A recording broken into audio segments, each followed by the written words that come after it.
Five, four, three. And we're live. What's going on, you guys? This is your boy Scotty. Of course, Scotty by Nature TV, and you here for another episode of the Prelude. Now, I know you don't see Jamar. Jamar is going to be here. Jamar had a late phone call that just came up, so that's why he's going to be joining the broadcast a little bit later. So it won't be too late. We still have we will still have him on. Don't get me wrong, there will never be a prelude episode without the other. He's gonna be just a tad bit late. And he told me to just go ahead, go ahead with the broadcast, and then let our guests come on, and then he'll just jump in when he's ready to. So that's what we're gonna do. And be it as it may, we have a guest here. She's an up and coming YouTuber that I enjoy a lot, and I really like her, and I adore her as well. And I've been itching to work with her for a while now. So here we are with YouTuber Jami. That's me. That's who we got in the building today. Listen now, she was a bit, we have talked, and she was a bit nervous about this. I told her there's no reason to be nervous. I ain't nobody. So it ain't no need to be too nervous about this at all. You know what I mean? But since she's here and since Jamar isn't here yet, well, we're gonna start the show off. We're gonna start the show off with what's going on Potomac. I know that's the hot topic at this moment, so we're gonna start Mhm. off talking about Potomac, and then once Jamar get in here, we're gonna get into what we're really here to discuss. So now that you're here, Yes. what are you like? What's going through your brain as of right now with everything that's going on with the Real Housewives of Potomac right now and everything? I Like, feel like what's your point of view? it's a few things that's been going through my brain. A few things I be seeing on social media to where I'm kind of getting exhausted with the Yes, entire because it's really about this fight. You know, yes, it's really about everybody just talking about who won, who was wrong. That's the thing. It's who won and who was right. wrong. You know what I'm saying? Like it's a lot. It's a lot. I'm tired of Monique. I'm not a fan of Monique. I never really been a fan. Let me just get that out of the way. Okay, let me get that out of the way. Okay. I've never really been a fan of Monique. It's always been a little shaky for me. You know, I've Mhm. tried to like her, but it was just something that's always been a bit off. And I feel like ever since this season has come in, I think the initial thoughts I kind of had about her are starting to kind of like make sense a little bit. Like when you think she's like got this perfect life, and oh, my husband is this, and oh, I got these kids, and da da da. We have this many homes, whatever, whatever. It's like it's not always pretty, and I think I would like Monique more if she just knows that that's okay. It don't always got to be perfect. It ain't you ain't always got to put a certain image out there for us. But I guess all Right. the ladies do in a sense. But I ain't really been featuring her at all. I feel like her anger has been misdirected. I I don't think so like how too. she's been coming at Candace these past few episodes. I'm tired of her going on these press tours, okay, on her social media after every single episode, okay? Every single one, she feel that she got something she need to explain or say or talk about. And I don't know if I'm over the fight or I'm over Monique or am I over the fans? I'm over all of it. Everything. It's probably I'm over everything. all of it. I'm over all of it. Okay. I'm over every single part of this. And I'm gonna Um, tell you why. Okay. tell me. Like, okay. Oh, wait. Hold on. Jamar, when you ready, do like this. Let me know when you're ready. Okay, hold on. Let me add him into. Okay. Jamar is in here now. Jamar, this is Jamie. Jamie, this is Jamar. Hey girl, how you doing, baby? I'm good. How are you? Okay, I, now we talk now listen. We talking about Potomac right now. I know you don't watch it, but I told you me and her were gonna discuss that until you came in here. okay. So I've been But since here's Ashley before she even had her baby. Season no, what 3? this is Season not her three. third baby. Whatever it was. Yeah, that was season three, yo. But as far as when it comes down to Monique Mm-hmm. and Potomac right now, I'm over it all. Okay, like I used to like Monique.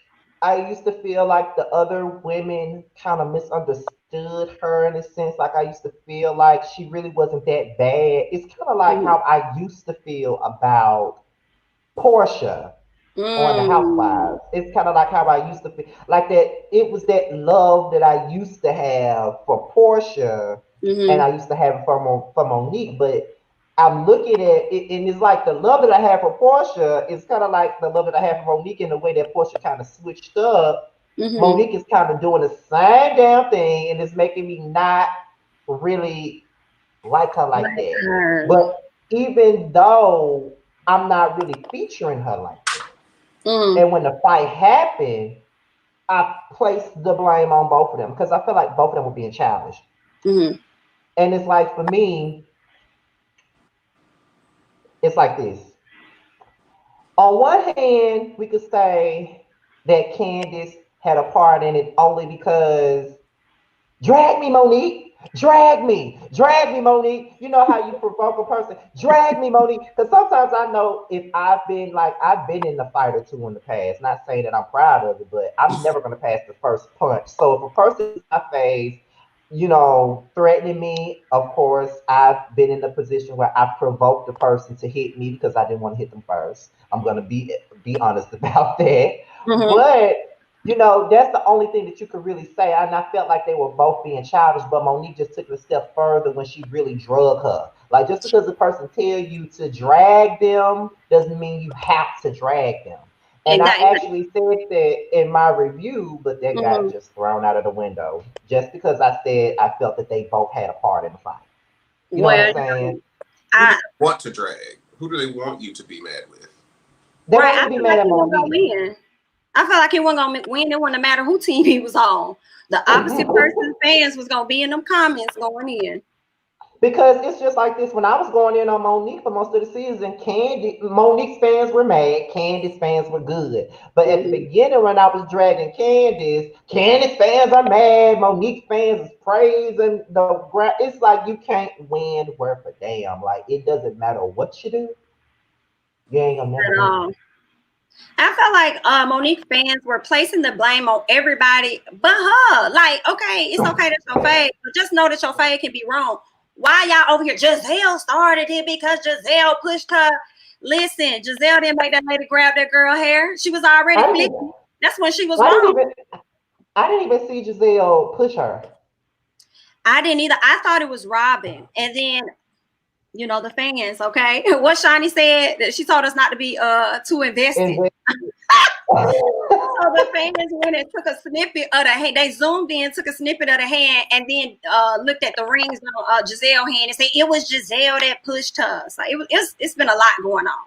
So I'm ready. At this point, just skip to the reunion. That's what I want at this point. yes, I'm ready for this whole thing to be over. I'm tired of talking about this fight. I'm tired of defending myself in the comments after I had just said I wasn't going to read the comments. But my dumb ass read the comments anyway. And now I'm sitting up here arguing with people.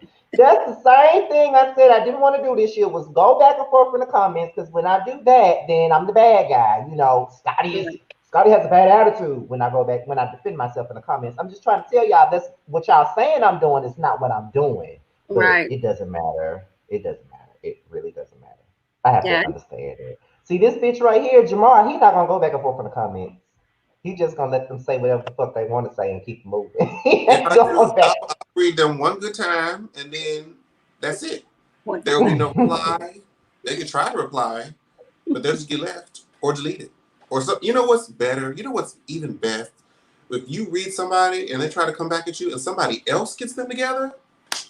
That is the best. I have to agree. That you ain't even got to say a word. I have to agree with that. They're To like, be don't worry. honest, Baby, I ain't to even be gonna waste my honest, breath nor my typing space. I'm not gonna do it. Yes, to I'm here be for honest, what I've done in the past and what I probably need to go back to doing is when somebody comes for me that hard and I know I want to respond, I just pin they comment and let everybody else drag them. it. I have never feel the person comment. That they have to try that one. That's a good one. They say, "Oh, you During want me? basketball, Okay, let me put you at the forefront." Go. listen, during basketball wives last year, when they was coming at me like this, like when Evelyn's fans was coming at me, I would pin a comment every fucking day and let everybody else drag them because I just wasn't about to go back and forth. I just Wow. wasn't. finna go back and forth. I just wasn't.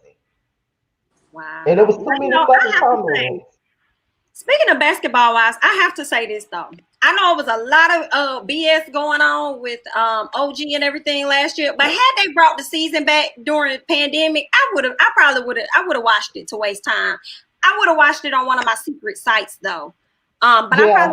I probably would have watched it, maybe gave a little review here or there, you know. But I don't know what's going on with the show now, but they might as well bring it back. We ain't going in there. Listen, I made up my mind, and even though I was talking all this shit last year, and I said, "Oh, I'm not reviewing this shit. I ain't watching it." Yes, I am. I'll be right there with you with some popcorn, just girl. Did you see that? I'm gonna watch They it. put out a new new Housewife franchise. Yeah, they have That a again? Real Housewives of Salt Lake City coming out, Oh I ain't yeah. watched. and I will tell you why I want to watch it because that black lady, from what they said, she married her grandmother's second husband for the inheritance money, and Mm-hmm. I want to see that. And had a baby by him. So And yeah. had a baby by him. Yeah, that makes me want to be like, okay, let me catch the first few episodes to see how this is gonna roll out. Cause it may be good. Now, if that first episode good, I'm reviewing it. I ain't gonna lie, I'm gonna review it if it's I don't good. blame you.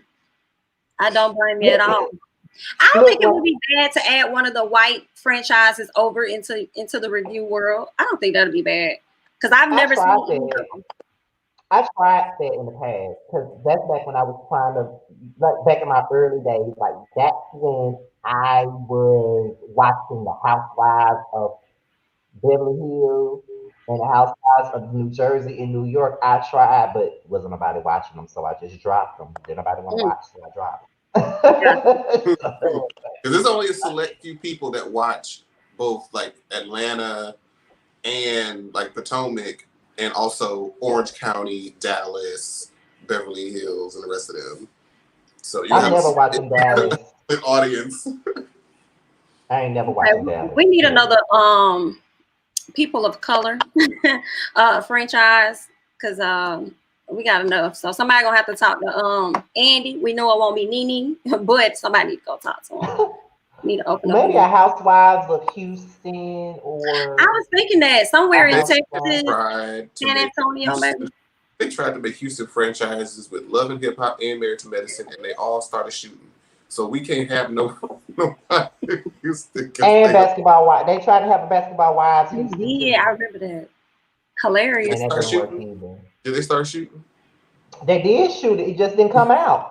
No, I'm talking about pow pow, blah blah blah. Oh, I don't know about that part. Because that's what happened with I think Love and Hip Hop. Oh, Love and Hip Hop. That's what happened with Love and Hip Hop They Houston. was Somebody shooting. was shooting on the set. I Oh, said Jesus. only the black folk. I swear we can't ever have no Maybe a nice. Housewives of Chicago. Maybe. Oh, now you really asking for some Some show. pals for sure. You asking Well, for I some don't know where else they can go. I don't know where else they can go. Florida, Miami. Well, there's already a Miami. They already had a Miami one. That flopped too. So You know, they need to bring Ways to Miami back. that was good. It That was was good. even though it flopped, I did watch it. That was real good. That was my girls.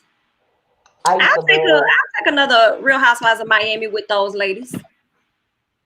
I would too, but they probably not gonna bring it back.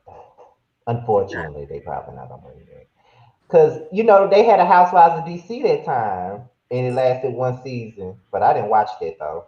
Mm. Have you got into some of the? I saw some clips from Real Housewives from overseas. I don't know if it was like Johannesburg or something like that. It was Johannesburg and Vancouver, I think. I never seen those. Johannesburg looked like it was litty, but of course I could only see clips. I couldn't watch the full thing over here, but that was that looked like that would be real good. They need to drop that on Netflix or something so I could catch that. Somebody said something about Mob Wives. Mob Wives was the shit. It was. It was. Mob Wives was good. Oh, but one other thing about the Tony. How do you feel about this upcoming circle of conversation they're going to have about this fight, and they're going to make this about all black women and the stereotypes and all of this other stuff? I don't like it Um, when people one person's actions be everybody else's actions. right. They can miss me with that SHI. I don't want to hear none of that whole. Like we all fight. Y'all whole president just got up here and made a fool of himself. Okay, this Oh, if he is the most ratchet person ever. Okay, so everybody like as humans, we fight. You know what I'm saying? We go through things. We do this. We throw bottles, whatever. You know what I'm saying? It's not just because we black. It don't matter what we do. They not gonna give us a leg up on it. So it don't matter what we do. So I don't know what Wendy was getting at and trying to relate it to the fact that she's a commentator on CNN. She gets up there and she fights for people, and I'm fighting against the stereotype or what. Girl, the stereotype, you still got that same stereotype once you done fighting. Once you go over there and you preaching over there at John Hopkins or whatever you're doing, it's still gonna be the same thing. So I do not like how they are trying to link that to this situation. What I do believe is they're using that as an excuse to make Monique feel even worse because obviously she's showing no sympathy, and another tactic to try and get her off the show. basically, because have they never seen the Bad Girls Club? Them, most of them bitches were white, and all they did was fight. Baby, the Bad Girls Club used to go off Oh, in the back. Like, was Good anybody talking time. about it? Was anybody talking about stereotypes then? Like, I'm just trying to like. What I exactly. don't like is when there's a physical altercation on the Housewives.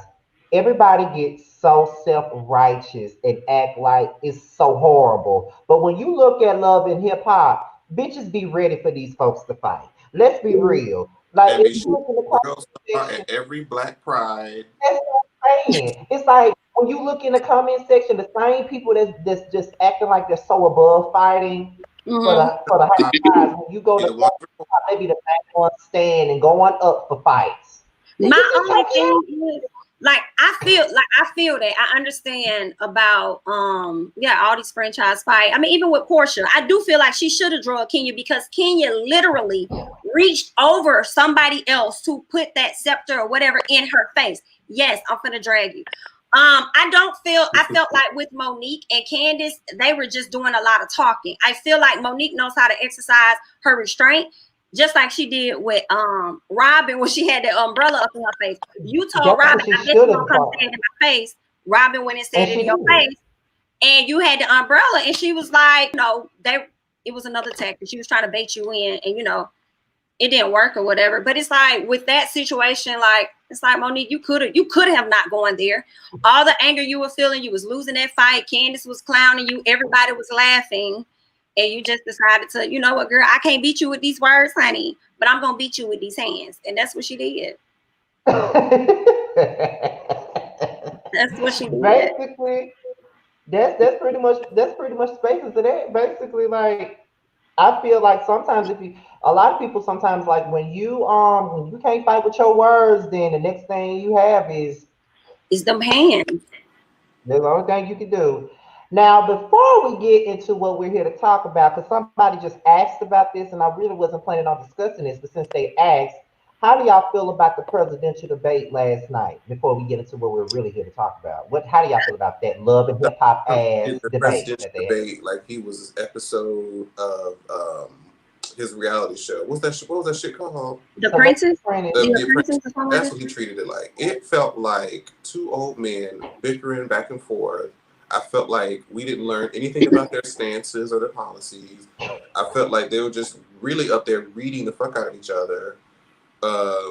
Donald Trump never shut up, and Biden sounded like a scratch record, mixing up all his words, jumbling them up. And it was just like, oh, child, they're gonna use this against you so bad. They already saying you old. They already saying you senile, can't remember stuff. They think he's a pedophile. But I mean, honestly, anything that they can try to dig up on Biden, you can dig about. For every one thing on him, you can dig about 50 up on this other motherfucker here. My thing is, So, I and just you my know want to know what? what the you said I what? just want to know. I said I just want to know what the black supporters of Trump had to say about that last night, because it be real I just funny think when they're you all see black brainwashing and people. upside down. That's what I feel like. Like it's crazy to me because what really got me was the whole white supremacy thing and how he really didn't have anything to say about it. Anything to say? Just stand. What he said? Stand down, and stand by. And what's it? Stand by and stand down. back. So you Yep. Oh, stand back. I can't deal. So I watched and with 30 minutes that of being it. said, it's like, what the fuck are you trying to say then? Like what are you promoting at this point? Like, you basically letting us know that these motherfuckers can do whatever the fuck they want to do to us, and it's okay. But Because are from we what they surprised? were, no, Because he been doing it for the last 4 years.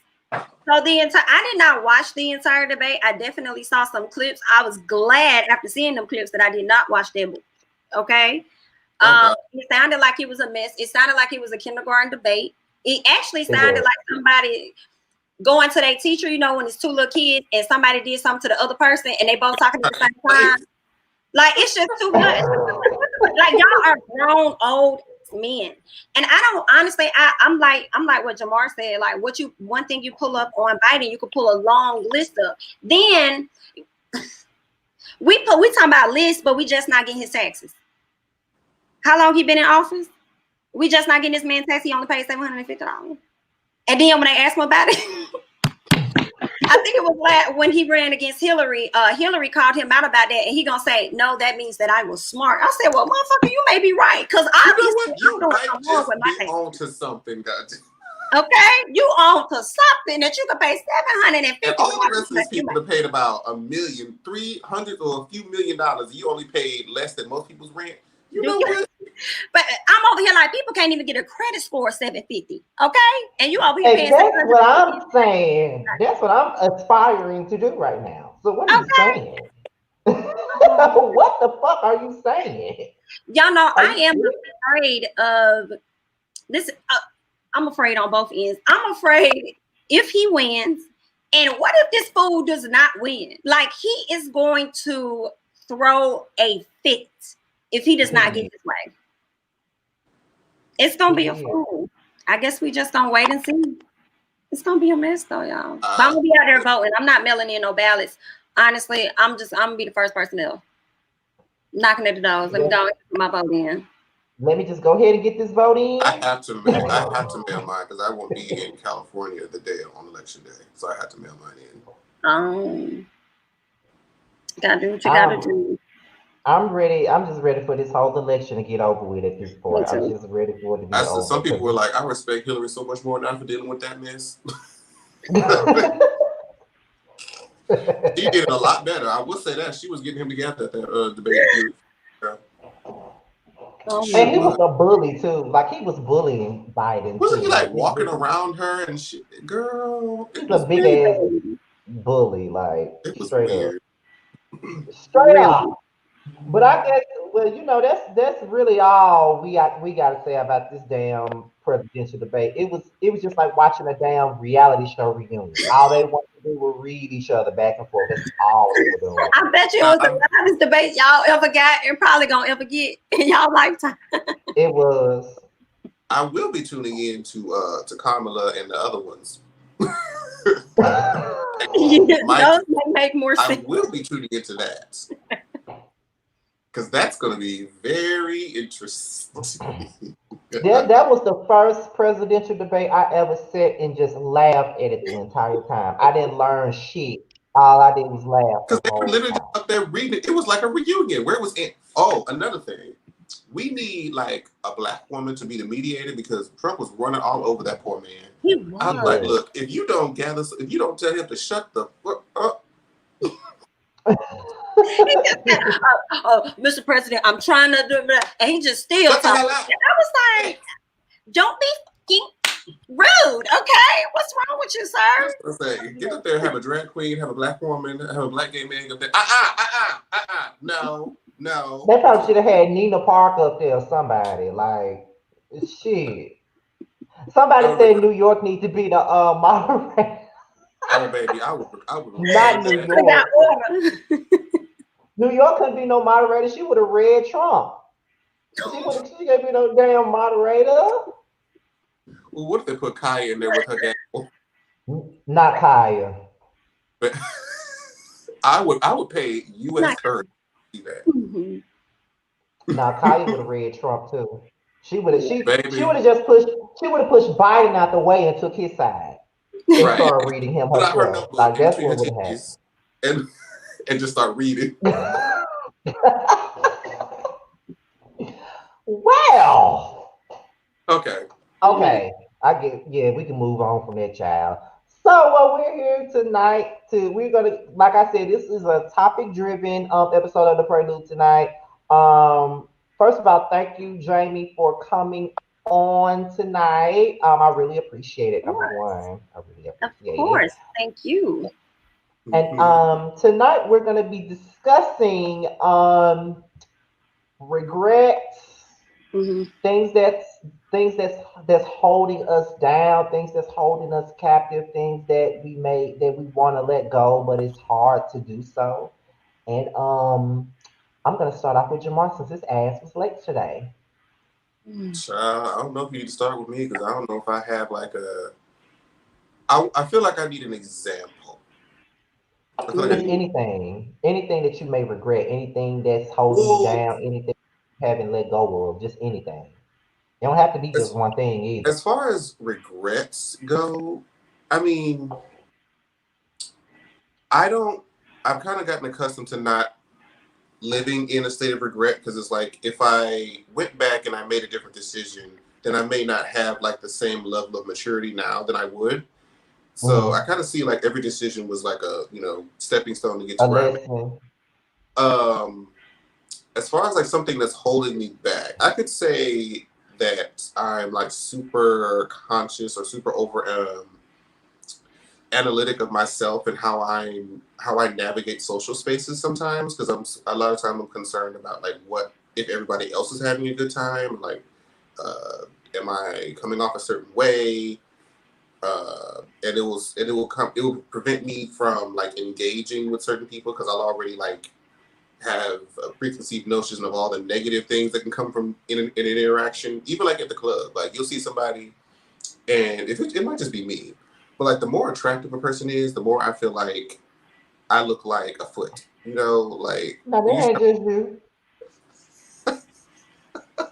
That ain't or just the you, more because I attractive a felt that person way is, the more too. I feel like I can't trust them, or even if they do engage with them, there's gonna be about 10 other people in the DMs before the end of the night, and Mm. so it's like a lot of that stuff, like the self doubt, like all the self sabotage, will prevent you when you could just easily just say hello, and you will not combust in flames. Hmm. so, Just off the top of understood. my head, those are the things I can think of that I would say are holding me back, are like the anxiety and just a lot of the self sabotage. Well, I can chime in on the whole self-sabotage thing because I know I do it a lot and I have done it a lot. And I'm trying to get out of the whole self-sabotage stage. But when you're so used to sabotaging yourself, it's like an addiction. It's like it's It is. hard to stop it. It's like you're so used to looking down upon yourself that when someone tells you how great you are, you really don't believe it because you're so in this mindset that you're not what like I know I get it a lot even with my YouTube channel and I can use that for an example. For a long time when people would look at my shit and they'll be like, I love your personality, you're funny, you're this. And I'm like, I am not that fucking funny. I don't even be trying to be funny. I'm not all that and all this other stuff. Like, I always am very modest when I even get a compliment. It's like when people give me a compliment, I kind of I kind of down it at the same time. It's like, or if someone gives me a compliment, I'm thinking they're only doing it to blow me up. You know what I mean? Like, don't blow smoke up my ass just to make me feel good. Like, if I'm a mess, just tell me I'm a mess. Cause I already think I am. So you might as well Mhm. tell me that. So yeah, I think y'all get what I'm trying to say. Like self Yeah, I sabotage. think that's because of the we self sabotage. Well, it's actually self sabotage, but in our mind, it's like, oh, I'm protecting myself. I'm building up this wall so that these other people can't hurt me. But Mhm. the same wall that you're building up that people can't hurt you are preventing people from loving you as well. So Absolutely. you're kind of stuck Mhm. forever. You're gonna have to open up at some point to someone. That's true.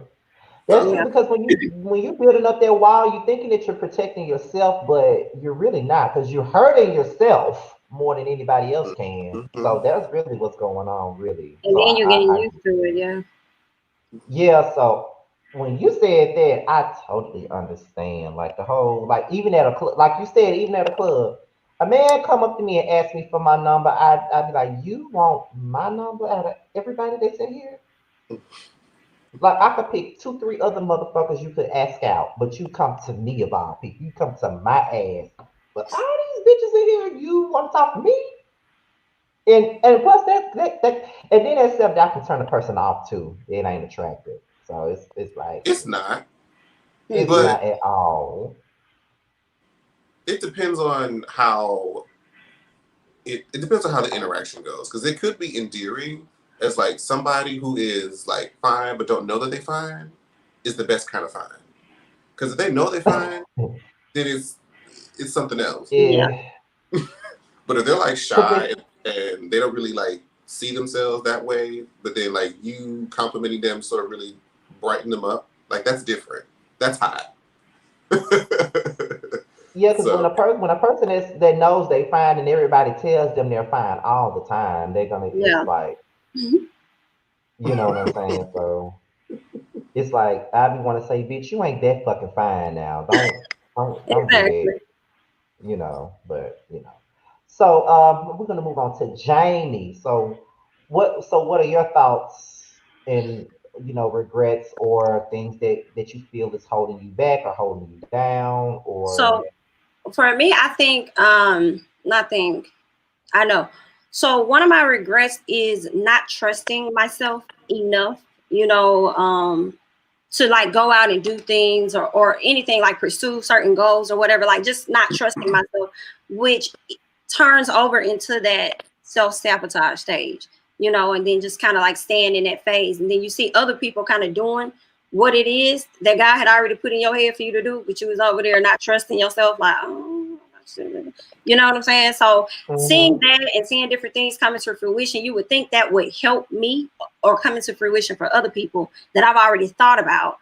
You would think that would be like, just like next time you get an idea or whatever it is, like just follow through with that. Like just go forth. So I think that's the main thing. Like starting YouTube, it took me like I wanted to do YouTube for years. And I was so afraid. So when it comes to the question you ask about things that's holding me back, and I'm still working on that, not caring about what other people think, just getting out of that mind frame of like they think. Sometimes I'm like that, but then on some situations I'm like I care a lot. What they think, what they saying, what they do. So I want to be able to get out of that mind frame of like fully being free to mhm. move and do Mhm. what the hell I want to do and not really caring about what nobody else saying. And I think in order to do that, it's gonna take me to really like trust myself, my ideas, my thoughts, and just step into that. I I can would say say, that me and oh, go ahead. Jamar can agree to that. Yeah, I sort of uh, got through that hump recently, like in the past year, I think, because I had gotten to a point, especially with, like with my channel, where like the content that I was creating and that was sort of I didn't build myself up with, I didn't enjoy it as much anymore, and it was felt more like a chore. And so I just started to create content that was more fun, that I enjoyed talking about, and that you could feel the energy shift in the actual content as opposed to something that I want to talk about as opposed to things that I don't really care about, but I'm used to talking about it. And so the audience is used to coming. So there was a period where I started uploading stuff that was more, fun for me, and the audience kind of looked like, huh? And so there was a period where the views did decline, but then they started to slowly get steady back up. And like during that period, I was like, oh, well, maybe I do go back to it just so I can keep my audience. And they would start asking like, well, where's the other videos that you were making? Like we actually enjoyed those too. So definitely trusting myself to just evolve, allow yourself to evolve and make the content that you want to make, because usually they're not necessarily here for the content. I mean, some of the casual people that kind of come and pass by your channel are there for the content, but they're usually there just for you. And so, like, whatever you're doing is you're a part of it. They just want to see it. And like sometimes it just took me a while to sort of accept that and just make stuff, even though it may not be like thousands and thousands of views. If it's fun to make, and you have your select few people that still enjoy it, I think it's still worth it to make. You never know when your time may come. Absolutely. Yeah, and I'm a piggyback off of that too because I've been doing next month. It will make 10 years of me doing YouTube next month. So it's like, and I explain all of this because I actually did a video like last week for my 10 year anniversary. It ain't out yet, but I already did it, it's edited, it's uploaded. It won't be in the schedule, so it ain't out yet. But I kind of touched on everything because when people look at you and then they say things like you don't invest in yourself or you're not trying to grow, I can honestly say that I really wasn't because at the beginning stages of my YouTube channel, like you said, you wanted to do YouTube for I'm talking about Jamie Jamar. No, I was doing that because it seemed like your mic got covered. Oh, it did? Yeah. You hear It, me? it's better now, but for the last couple of sentences, it was muffled. Oh, okay. Like Jamie was saying, like she wanted to do YouTube for a long time, and I know before I even got to YouTube, I wasn't thinking about YouTube. Like people, I was doing videos on Facebook, and then people were telling me I should go to YouTube, and I'm like, I'm not doing that.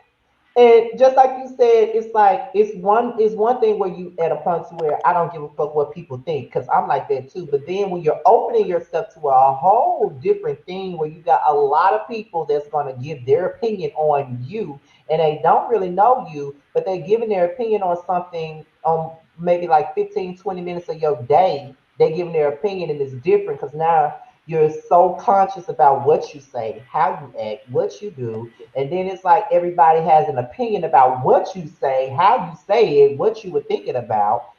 It's difficult when you open up yourself to the public. So now we're not celebrities or anything like that, but I kind of understand what they go through when they put themselves out there. Because when you put yourself out there on a platform like YouTube, everybody got something to say. Whether it's Thank true or not, everybody got something to say. So it's like, it's difficult. So, me and Jamar both had a situations where it wasn't fun to us anymore. We really wasn't feeling it, but we had to do the things that we really wanted to do, which is how we came together to do this. And we have a podcast that's coming and stuff like that. So this year was really our year of rejuvenation, pretty much. So I you. say that to say to you, Jamie, that I like, and I was gonna wait until we did our panel for like all the up and coming YouTubers and stuff like that. But since you're already here, I'm gonna go ahead and say it. Yeah. I like your channel and I like your content.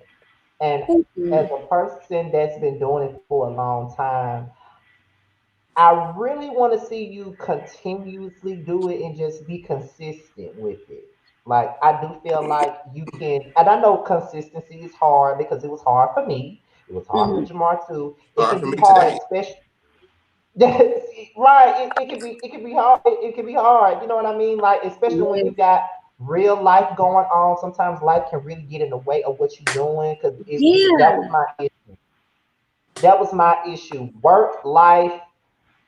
In my case, man number one, man number two, man number three, man number four, man number five, however number it was going to be at the time. It's a lot.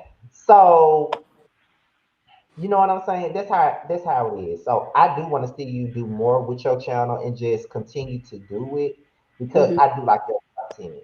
And on top of that, when I seen your video get posted today on Lipstick Alley, and them motherfuckers is a rough crowd. I saw your video posted there and they loved your video. So I'm like, if she don't go on and keep putting them videos out, Oh wow, I didn't even know that. yeah, it I was listen, you posted used to today. talk so much about Lipstick Alley that I was like, listen, I will never, ever go to that site and Google my name. I said, I will never. Okay. The way you used to talk Don't, about Lipstick Alley, I said, y'all are not gonna bring my vibration down. I do that enough. don't, Y'all not gonna get me. don't, Oh my God. don't. I did one However, time. but I have I come did once. when it comes down to that though, I've learned this. Yes, there are harsh ass people. They are. but I did, as a person that I feel like a lot of things that they said about me, it wasn't always true. But some things in regards to my content and the way I need to grow and elevate, it was all facts, to be honest. Like as harsh as they can be sometimes. Sometimes I take the things that they say into stride sometimes because it kind of motivates you to do better than what you're already doing.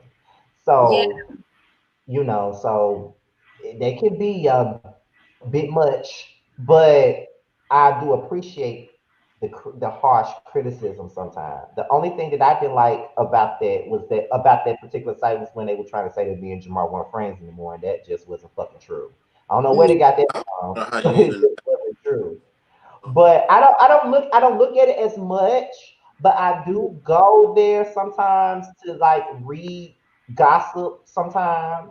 mm-hmm. But I just happened to look at something dealing with Potomac because I was just wondering what everybody was thinking about Potomac at this point in time, and I saw that they were posting like videos and stuff in there one time this the other day, and I saw your video, and I'm like, she done made it out the hood. Now she on fucking Living Alley. You know what I mean? So Okay. I guess that's what consistency gets you. But I have to tell you, thank you so much because we never like talked or anything. But last year I had it's funny because I always take these long hiatus from YouTube. And I had like mhm. 900 and some, I think probably like 946 subscribers. I was almost at that 1000. I had everything else. And out of nowhere, I was watching one of your basketball wives video and you shouted me out. And I was like, what? And then all these people started coming to my page following. So shout out to you, Scotty, because you helped me get over that threshold, honey, to get to where I need to be in YouTube land. Okay, monetary land. So I really do appreciate that. I really, really do a lot. It's always been genuine. But I am gonna work on that. My boyfriend be getting on me like be consistent because his name's Jamar too, child. He'd be like, be consistent, Oh, be consistent. also his name Jamar too. Yeah. And he's like, be consistent. So I'm trying to work on that, a little bit. And I know what it's like. A lot of times when I would take those hiatuses, I typically am in a low vibrational moment. I'm drained. I got a lot going on in my mind. So I work, you know what I'm saying? So there's a lot of stuff going on, but I'm definitely working on it. He's trying to get me in this mind frame where he always tells me, babe, you just got to look at stuff like it's not going to take you that long. And that's what helped me get through the month of September. Like, okay, it's not going to take me this long to do this review. It's not going to take me this long to take care of this real quick. It's not going to take me this long. So that's what I'm trying to use to like push me through getting stuff Yeah, done. I'm gonna tell you what my struggles was with that before I get into what I was holding me down or regrets or whatever. I'm gonna tell you about what mine was because, like I said, I've been doing this for 10 years, almost 10 years now. And my thing about it was, um, the self investment just wasn't there. Like when my 10th anniversary video comes out, you gonna hear me say this again in that video. But when I first started, I had flunked out of college. I had I was dealing with this man, this trade man that was on the down low. He was, back then I was real ignorant. Love a man that carried a gun, all that other shit. You know what I'm saying? My mind was everywhere else, So I was broke, didn't have no money, and Mm, I was just doing past time. My quality was fucked up. I didn't have like a real camcorder. I only, remember those digital cameras you used to have, like those Kodak cameras? That's what I used to mhm, film with. And the quality was hella bad. But I was still trying to do the videos the best way I could. So there was no self investment at first. And when I finally did get a job as I was doing this, I was thinking about buying no new equipment. I was my swag up. I was buying clothes and chains and shit like that and shoes. Like I didn't give a fuck about this channel. I wasn't trying to do shit with it. Period. I was trying to invest in it or nothing. That is the issue. I didn't invest in it. So mm, here I am almost 10 years in, and I'm just now getting to the point to where this is what I actually like to do. I rather get paid for doing something that I enjoy doing versus working somewhere just to say I got a job to pay my bills. You know what I mean? So that's where I'm at now. And you actually reached out to me late last year. But I was going through something at the time. I had posted something on Instagram, and you had reached out to me. And during that time, you may not know, I don't know if you've seen any of my recent videos or whatnot, but I was actually homeless at that time. So I was going through a whole I lot of do. stuff during Mm-hmm. that time. So Jamar and I talked a lot during that, even though we talked a lot anyway, but during that particular time, I always say this, he was probably one of the people that really um took me out of my rut and kind of Mm-hmm. helped me um kind of guided me to the best direction because I feel like I did the same thing for him because he was having a moment of inconsistency as well and he had a moment of self-doubt. Um Child, we still in that moment. he still had his moments of self-doubt, but he was having It's self like that sometimes. at that time or whatever. So and not only did I know that I need to self invest, but there were people out there that were watching me and they loved my channel, but they wanted to see me do more than what I was doing. So when you think about it, when you have a channel, it's not just about you, it's about you, but you also thinking about everybody else is looking at you. So it's like when they watch you for a long period of time, it's like they know you, you like your friend, their friend in their heads now. It's like your Mm-hmm. subscribers like a one big happy family. That's what it starts out. That's what it becomes.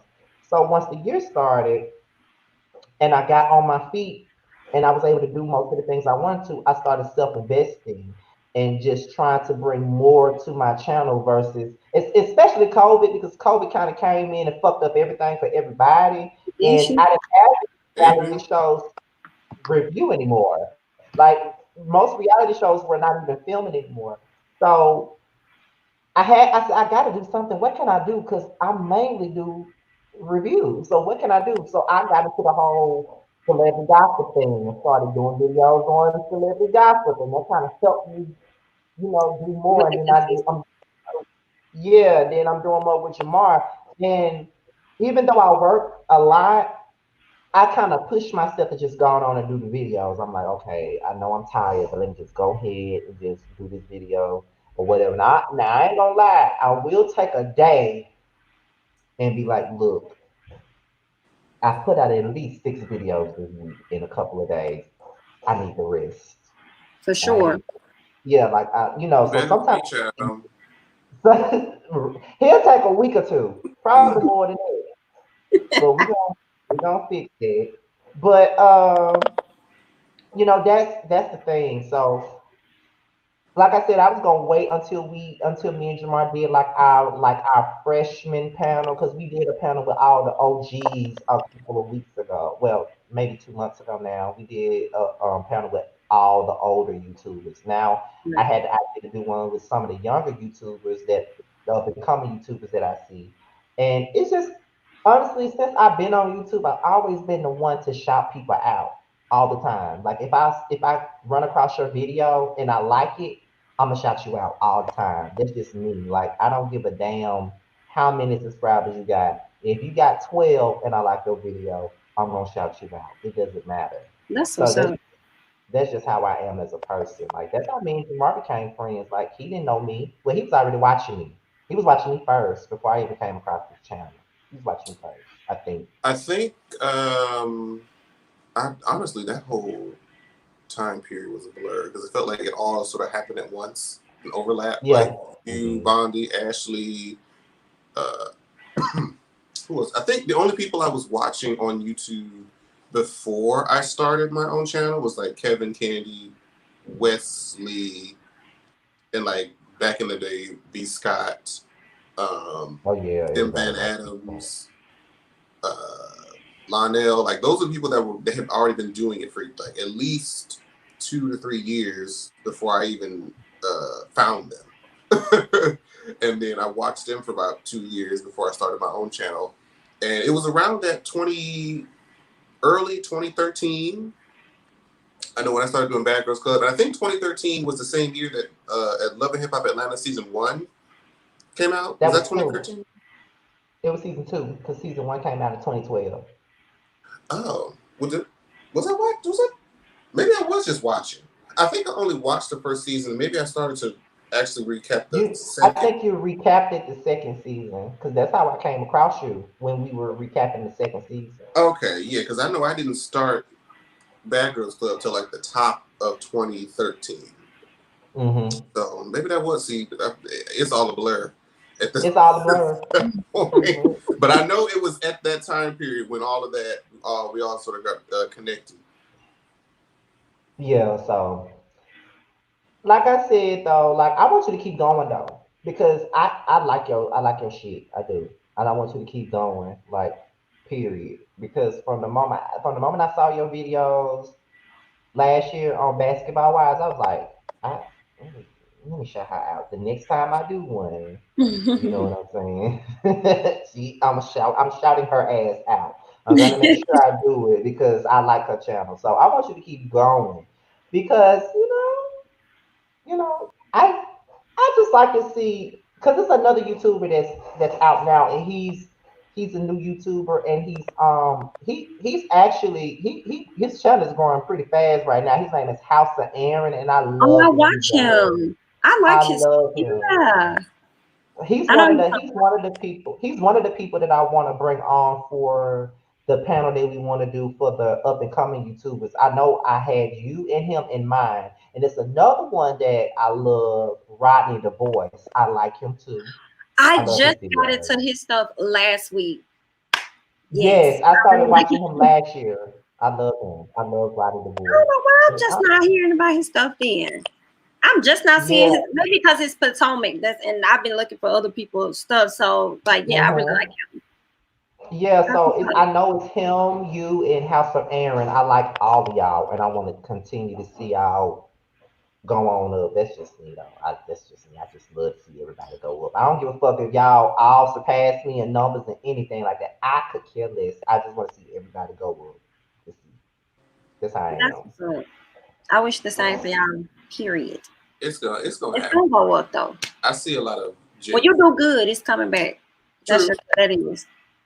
I believe, Yeah. and I feel So like a lot of our YouTube relationships have lasted as long as they have, and are as strong as they are. That's why we're able to call on like the OGs that started before us, and they feel more than happy to come on our platform because they know that we're genuine people who supported them genuinely for a long time and will continue to do so. So there's always been that mutual love, and we met during a time where the platform was a lot more attractive.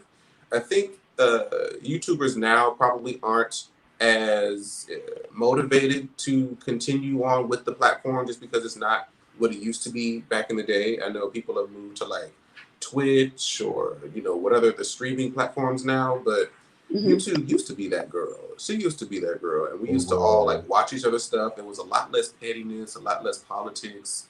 The algorithm has changed where now you have to say if it's for kids or not. If it's not for kids, Yeah, it puts they you doing out too the much. algorithm, and it's a whole lot of shady shit. And it really turned a lot of creators off. And so a lot of people that we used to watch don't create content anymore, or not nearly as consistent as they used to, just because it's it's not the same. The vibe is different, which Yeah. Yeah, like sucks.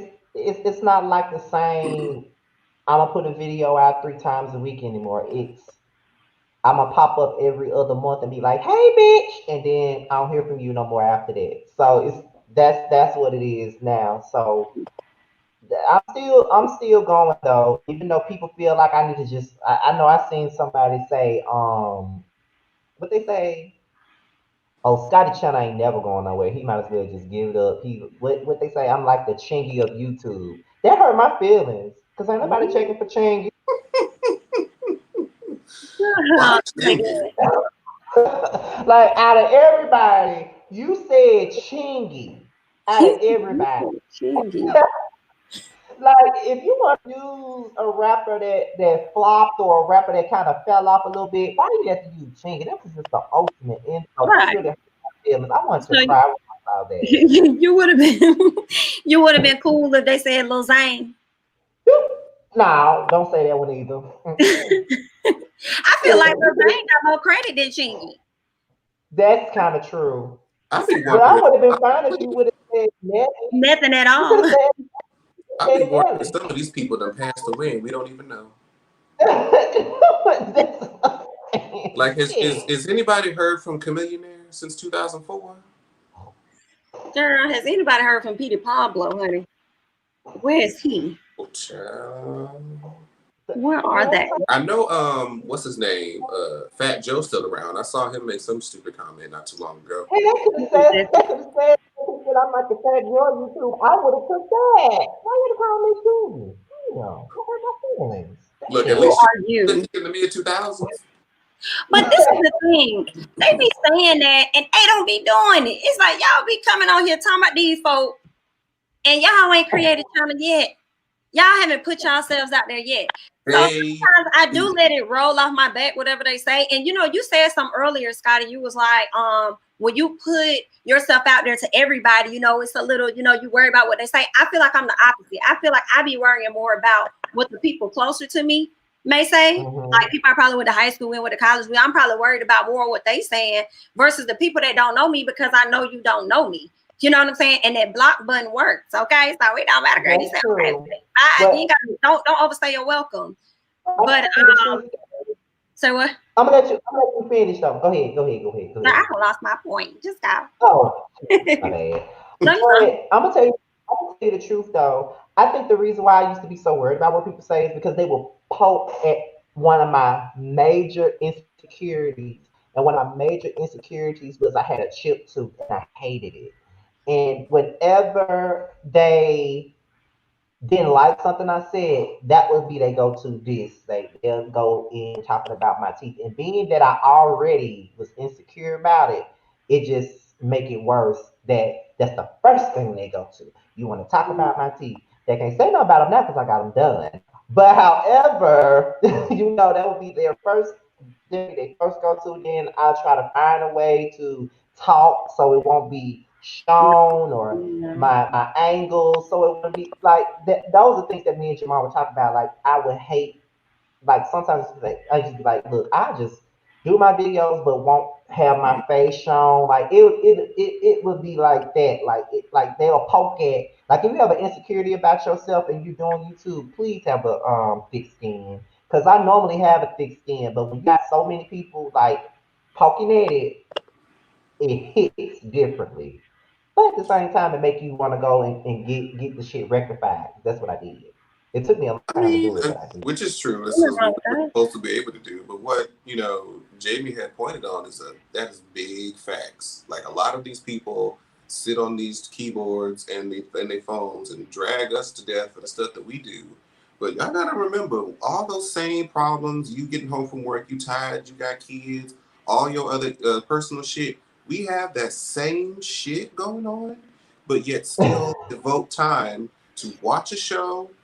And then this is another thing. If you, especially if you're a recapper of reviewers of TV shows, you watch a show differently. If you know that you have to remember, recap, and regurgitate that information in front of a camera, mind you have to have a camera. Most people can get that now because of phones. What lighting do they have? Do they have to use overhead lighting? Do they have enough to get a ring light? Do they have roommates, loud environment? Do they have somewhere they can get quiet? Do they have good internet to even upload a video? Like, there are so many factors that go into consistent content creation that a lot of people do not realize or recognize, but still have something to say. Y'all don't know the work that goes into this. Okay? And sometimes we have to watch the show more than one time. Sometimes we have to watch it twice to make sure the first time I'm watching to enjoy. Second time I'm watching for my notes. Exactly. Sometimes, like, cause then they gotta understand. Sometimes we have to take notes. There used to be a time when I was younger, and I was doing them early on. I didn't have to write notes. I just go off the dome and just talk about what I could remember. But now that I've gotten older, I've gotten older. I'm 31. I don't remember this shit. I gotta go back and I gotta write that shit down as it goes. Like I can't. Is it that we don't remember, or we starting to care less?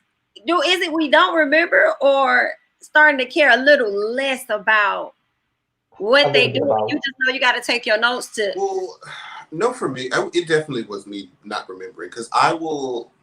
like if something happens like the first maybe 10 minutes of an hour-long episode, it'll be on fresh in my mind then, but then something else happens towards the end, I will sometimes forget details about that first thing, and they'd be like, damn, I wish I remembered to talk about that. So when I do stuff, I watch things and pause, write, watch, pause, write down and that's why I couldn't really watch. Like, I used to be better at it when it was when I used to have cable and watch like Love and Hip Hop stuff live. I used to be able to type stuff out while it was happening. I was like, child, I'm used to being able to pause, write what I need to get down, process, and let it let it ride. But now I sit down with my phone, like I sit right here in my computer chair watching the TV back here, and I have my phone. I'm just taking notes as the show goes along. Like that's how I do it now, so I don't have to go back and watch it. Because sometimes Yeah. I just want to take my note and go and do the video. I don't want to go back and watch it again, especially when I really don't care about the show like that, and I'm only doing it just for the review because everybody asking for it. Like sometimes I Right. just don't want to do that. Right. So yeah, people don't get how hard it can be sometimes. Like sometimes you be dead ass tired. Sometimes you're going through personal issues, and then sometimes your personal issues can just spill over into your work and all of this other stuff. Like you can spill right on over to your video. Like it's been times where I'm going through something personal, and I have to get in front of the camera and talk about love and hip hop. And when I get in front of the camera and talk about love and hip hop, I'm extra angry, and everybody wondering why I'm so mad. Bitch, because I'm going through some. So I'm channeling that anger into this video. So don't get mad because I'm extra angry and it got nothing to do with you. Baby, What's going on off camera? So uh, that's just like with what we got going on or what I'm doing here. Like I literally, like 30 minutes before this live started, they called me for work, and I'm just like, oh, child. And really, the only reason I was able to come on the time that I did is because the guy that I was working with, he's like the after hours person because my shift just ended, and he was like, I can actually just kind of take this from here, just leave your laptop open, and I can work with your from your screen remotely. That's what got me up on here. Real life, the thing paying my bills, I found a workaround so that I can come here and do this. That is the uh dedication that we're talking about. Okay. huh. Exactly. Because I could have And just plus easily been like, fuck it. But sometimes we do have like sometimes like with me and Jamar because this year we're kind of like delving into different things now. We do sometimes take a break from the show. Like we'll take a week off from the show because we probably have done this and that. Like in addition to our own videos separately, we doing this together, and then Jamar may have another thing that he's doing, and then it'd be like, girl, we've done too much. Let's just take a break. look, it just got overwhelming. And I know one thing for me that I know is good for my mental health is having like my leisure time uh, at the end of the day, like after I've had a full day of work. Because a lot of times I'll have like a full day of work, and me and him will do our thing. And on some days, like I do my channel stuff that I try to upload at least twice a week. Mm-hmm. Then we do our thing on his channel. Me and Maddie do something on his channel. So I'm doing about six, 7 videos a week on all different platforms. And that's if we don't do like a separate video, like if we do interviews or if we're part of a panel or something. It's just like sometimes I need this a week, Yeah, because one one day, week but I know I ain't got to do shit. Because one week it was like this. Jamar had his videos, I had mine. We had the show, we had this show, he was a part of a panel interviewing somebody, and then he had to do Maddie's show. And then it was like, oh God, Jamar was like, listen, we've been doing too much. Let's take a break. And I'm like, I was wondering if you was thinking the same thing I was thinking. Yeah, we could take a break. I was fine with it. I was I just be absolutely hoping. At least I'm glad that I at least enjoy the content that I'm making, and it doesn't feel so much like a chore. Because what we do here on the show, even though usually I don't feel like doing it before it happens. Usually once I've gotten into it and I'm drunk in my glass of wine, I'm good. I'm there. And like what me and Maddie do is one of my favorite shows that we like to talk about. So that's always fun to talk about. And then my own channel, sort of itching out the niche of the reaction videos, are fun, and I feel like there's a certain sense of pride when you sort of build a series on your channel from the ground up. Like you watch it, like people go from nobody watching it to being like consistently people are asking for it. Once you get like on a schedule, it's like, oh, I'm really enjoying this. Like keep it going, and you see them sharing it on social media. That makes it feel good. Like what you do, you've earned it. You know what I mean? You laid down the groundwork. Like you pushed, you kept being consistent. You didn't show signs of discouragement, which is really what happened for me. Because I really liked those videos, but they were the lowest viewed on my channel, but they're really fun to make. I'm just like, well, fuck it. If y'all watch, y'all watch. I'm not. I'm just going to enjoy it for what it is, put it out because I believe in it. And slowly but surely, it's on an upward incline. That makes sense. That sounds about right. Did you say you wanted to go into hot topics at one point, Jamar? Did you say that? Because I think we had a conversation and you said something about going into another segment, but you felt like you didn't have the equipment I to may do have it said how you something wanted like it that. to. If I did, I hadn't thought. I mean, nothing has really happened outside of the debate. I don't think anything else has really happened that I can think. It's been a slow news. It's been See, a slow lot the of the last stuff two that's weeks. happened is like really heavy, Yeah. like the Breonna Taylor ruling that happened, where the cops got charged for the bullets through the neighborhood, her walls, but not the bullets that went through her body. Mm-hmm. Make Yeah, sense. I wouldn't even talk about that. Like that Like, type of stuff, I wouldn't even discuss it on my channel. Like I could. It's too like it's too heavy, So I don't right, really want to go there because it's too exactly. heavy and emotional. I'd rather just keep it light, and Let I me just look. kind of Let stay me away from stuff like scan that and real quick political. on the interweb. Oh, Will, do you want to talk about Nene finally admitting she got fired? Oh, now we have been telling y'all that lady was out of there, but y'all wanted to believe what it is that y'all wanted to believe about her. Okay. And when Andy came out and said that I respect all the other girls, I guess her exit plan or however she, left, Nene wanted to come out and say what she said, like, why are you mad? That's when you know somebody was fired. All this action you've been doing, girl, bye. She been fired. They've been filming the season without her ass all summer. So, girl, we already knew you were fired.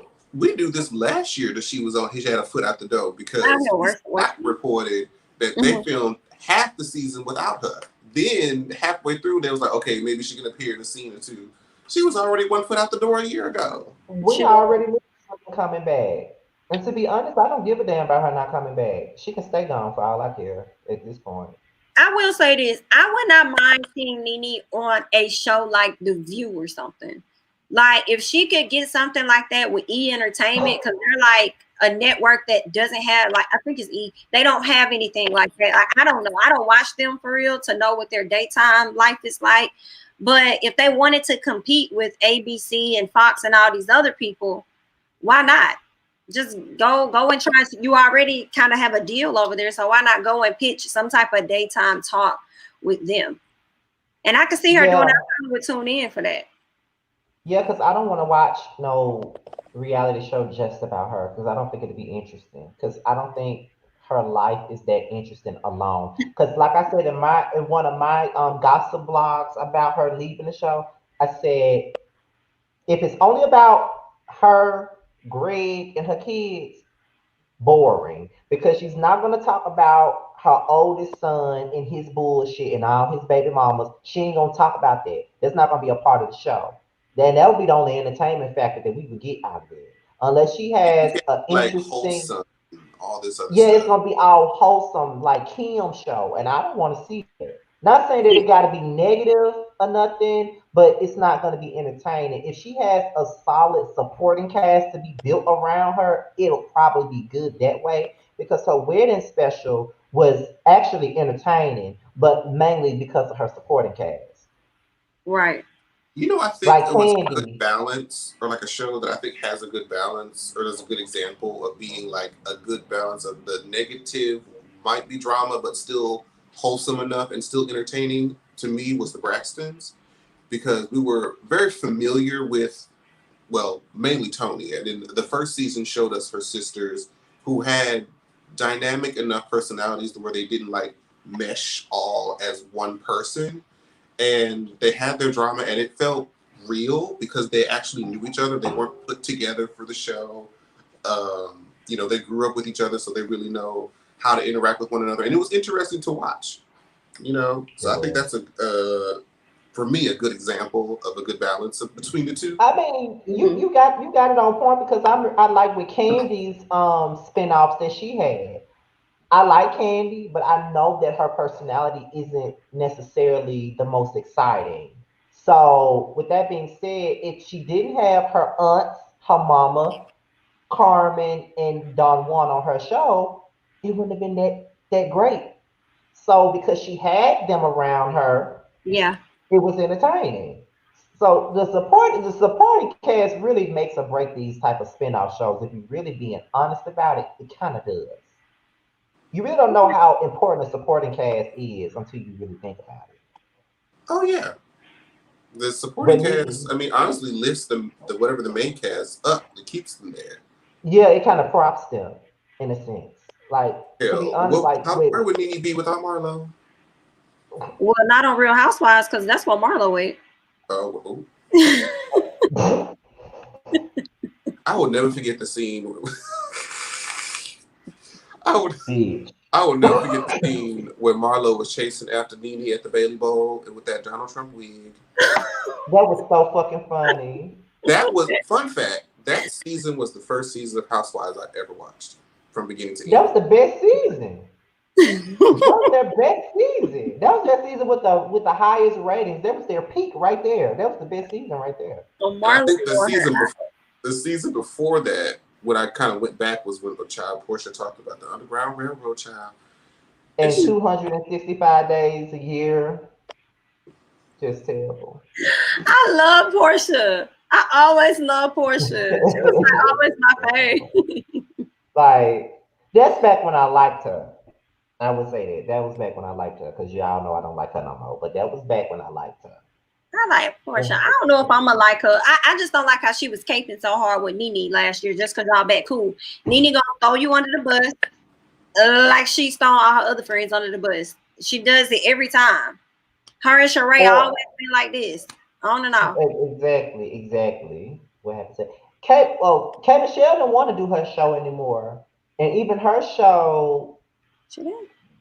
if it wasn't for her supporting cast, it wouldn't have been that great. You Paris and need Jonathan. to, yeah. Like I hate Jonathan, but that's besides the point, though. It's like it's like you know, like I said, when you have like someone that was like big on an ensemble cast, and then they get a reality show of their own, they need a supporting cast. Like they need it. They need people that's just as entertaining. And sometimes those people, those supporting people, are more. They become more popular than the anchor. You know, to be real about it. This is true. This is very, very true. So I don't There's a know. lot going on. I've been looking through these and they ain't shit on these blogs. Maybe I should go to the shade. Oh no. I wasn't necessarily asking because I haven't even went into my regrets and shit yet. So I wasn't asking about the hot topics Oh, for this particular show. I thought that I was saying, did you want to do hot topics or something like that for your own channel at some point in time? Because I think we discussed it a while oh, ago, and you said you see, wanted to I do it a certain used kind of to. way. I used to, and I'll usually have like ideas about it, but I realized that those videos would be really, really short, and that the best way that I would want to talk about a lot of pop culture stuff would be like on a platform like this, where it was kind of like a combination of being able to talk topic based and hot topics with somebody to Hmm. bounce stuff off of, because a lot of that stuff I don't really care about. And Mm. the stuff I do care about, which might be like if I'm talking about music or an album or like a particular artist, then I might be able to like go deeper into like, you know, how I feel about it, you know, my reaction, my experience with the music or whatever. But just like happenings, things that just occurred based off of the blogs, like, I mean, I'll look at it, I'll watch it, I'll be like, damn, and then just keep scrolling. Like that's kind of how I was. Like, I didn't give a fuck about the blogs, but everybody wanted me to talk about the blogs. And when I finally decided to talk about the blogs, I kind of like looking at the blogs at that point because I'm talking about shit I never would talk about, like Super Saint and Luke. I don't give a fuck about them like that, but it's just fun to talk about. At all. I don't even know why they I don't. continue to make this lady famous, but carry on. That's how I feel too. But getting off of that, cause I told Jamie that I wasn't trying to be on here for too long because I got to be at work early in the morning. So let me go ahead and tell y'all what my regrets or things that's holding me back could be.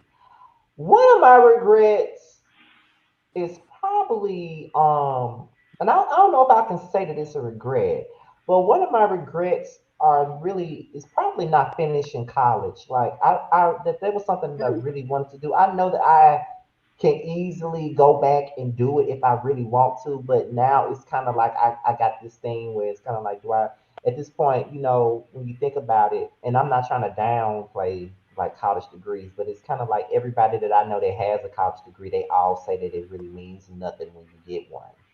It's like people put a lot of stock on college degrees, and then when they go out into their field, they can have a bachelor's, and then they'll be like, "Oh, that's not enough. You need a master's, or you really don't even be making money like that with a bachelor's degree." I don't know, but I just know that that's what a lot of people say that's been to college, or you're gonna get yourself in debt. It's unnecessary debt. Don't go back to school and blah blah blah. And I'm like, child, are those the people that have graduated? Are those people that saying they graduated themselves? yep. I'm finna say it. And with what degrees did they acquire? See, don't do that. I can speak I'm, for myself. I got my Go degree in ahead. communications. I got my degree in communications, radio, television over at Alabama State. Had I known YouTube was gonna blow it the way it did, let me tell you something, baby. For what? I'm not fully using my degree. I work in commercial real estate. So my degree is best being used on YouTube. However, by the grace of God, my college degree, my undergraduate degree was free. You know what I'm saying? I didn't have to pay for that out of pocket. But that's if I had a regret, it would be not going to law school when I got accepted. But let me tell you something. I'm not going to pay these loans. So I feel them on that because it doesn't, like, I'm not finna. And then once you spend all that money to go to law school, you got to turn around and take the bar. I still kind of think about it, like, dang, I wish I would have just went. But then when you see them student loans, it'd be like, oh, baby, I'm having a hard time getting over that. So I kind of feel you. I don't feel too bad. Maybe get a certification. You can do that quicker. it's true. Yeah, because I yeah, know. because Just because of how like the job market works, it's like people that when they want to hire you and give you jobs, they'll have a lot of candidates in front of them that can kind of do the same work, but the only way that they have to sort of differentiate between a lot of similar candidates is like, okay, what background better proves or that I can trust will do the work the best. And it's like if somebody has, even if you were the hiring manager, if you had somebody that you were hiring for like, say an IT job, would you want somebody that has like a full degree in the field, or just somebody who went and took like a class for like 2 months? It just looks you would trust yourself more with the person with the degree, because even like if you hire the wrong person, usually you have a higher up person, your boss, the CEO, whoever, counting on you to make the best decision for their company, under their team as well. If you hire somebody that fuck up shit and don't know what the fuck they're doing, they're gonna be looking at you like, well, why do I need you to make these bad decisions? So I feel like it's like a chain. So I feel like just put yourself in the best position that you can. Because I use my degree to keep my bills paid. Really. I don't want to use it forever. And I mean, I guess I don't want to say like a regret of not really pursuing what I want, what I would have had like a more of a passion towards, but I feel like I can use, my degree, like I said, to keep my bills paid, to give myself to fund the things that I want to do. Mm-hmm. But I'm not really sure I can get on with not having one at all. Just because both my parents are educators and they promoted education. So I just feel like it's something that they can't take away from you. Like YouTube is a platform that can be taken away. Like if YouTube goes down, a lot of people's revenue is done. Like even with TikTok, if TikTok goes down, there's a lot of people making some good money on TikTok. That's banned. What now? That's very, very true. I feel like I think it depends on the job. Some of these jobs do pay very well off certain, just like your certifications. Like you don't even really have to go to like a full time university. Like you probably could go to a 2-year college, get a certification, and go about your business. And then you be making more money than some of these people that went to a 4 or 5-year college. But that still kind of is in the realm of what Jamar is saying, just still taking that extra level to put yourself in a better position, because just having a high school diploma is not going to be enough. You know. And honestly, Oh, I know. not even just having a 4-year degree is really enough now, because it's a lot more accessible, and because it's a lot more accessible, it's a lot less marketable. So now you have to have the 4-year degree on top of specializing or a certification in something, or if you, depending on your field, you have to get a graduate degree, doctorate, master's, just to make that certain level of money, that depending on what your goal is or what your end goal is or what you want to do. So it's, I feel like you're better off. Like, I mean, if you go and get the degree, get the job that you can get, you'll usually, more often than not, because like you said, it's still true that you can go to get a 2-year degree in a community college or whatnot and be fine. Because some people are just talented, and some people are just charismatic. Some people just pick up things really well. But I'm not one of those people, so I had to go to school and learn and do it the hard way. You know, I'm not Beyonce that was born with a talent and I can make money off of it forever. Okay. Well, with me, what I went to school for, I went to school for mass comm and journalism. So it's like that's what I went to school for, because I write and I wanted to be on the radio. I wanted to write because I have books that I've written that's sitting on my computer right now that've never been published, and that's another thing that I want to do. I want to publish You need to get with Color all Me of my Pink stuff. then. Huh? I said you need to get with Color Me Pink then.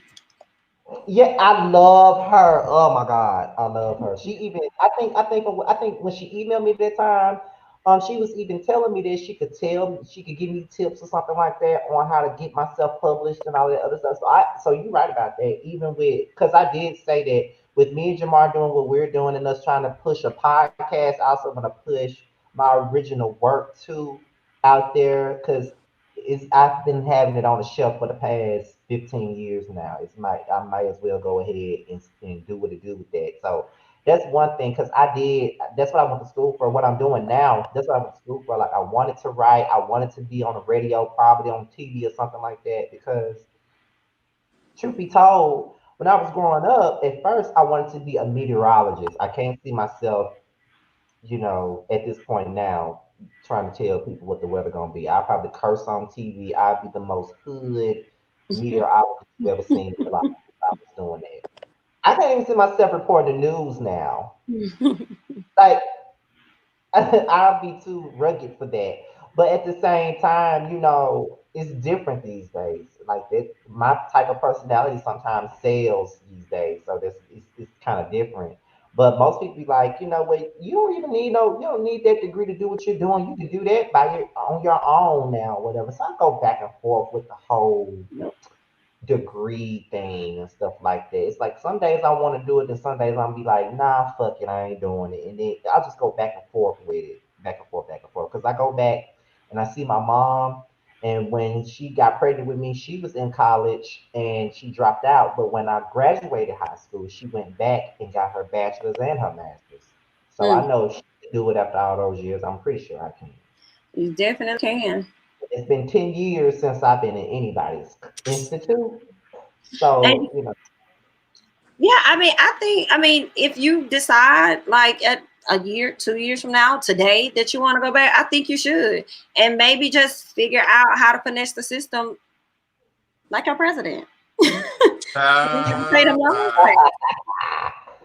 I'm sure there are a lot of loans and stuff, and I'm sure it is. We just don't probably research.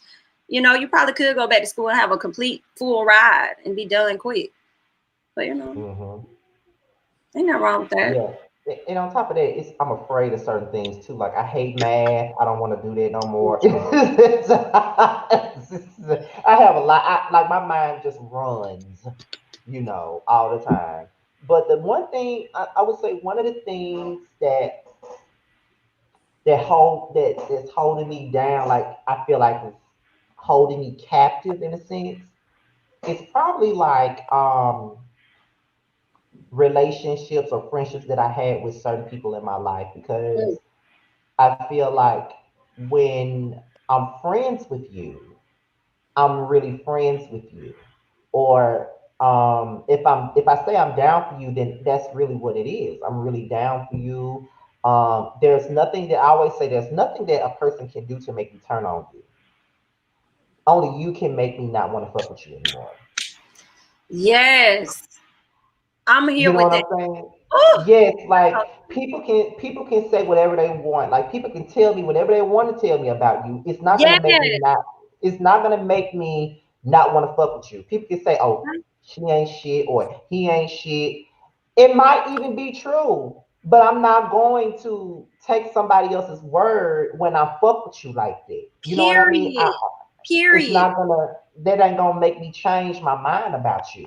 But Mm-mm. the moment you give me a reason not to fuck with you, it's over with for me. You know what I Right. mean? So a lot of the times, and Jamar and I have talked about this on one of our shows, that for me, people say I hold grudges. And sometimes I can honestly say that that could be true because I feel like when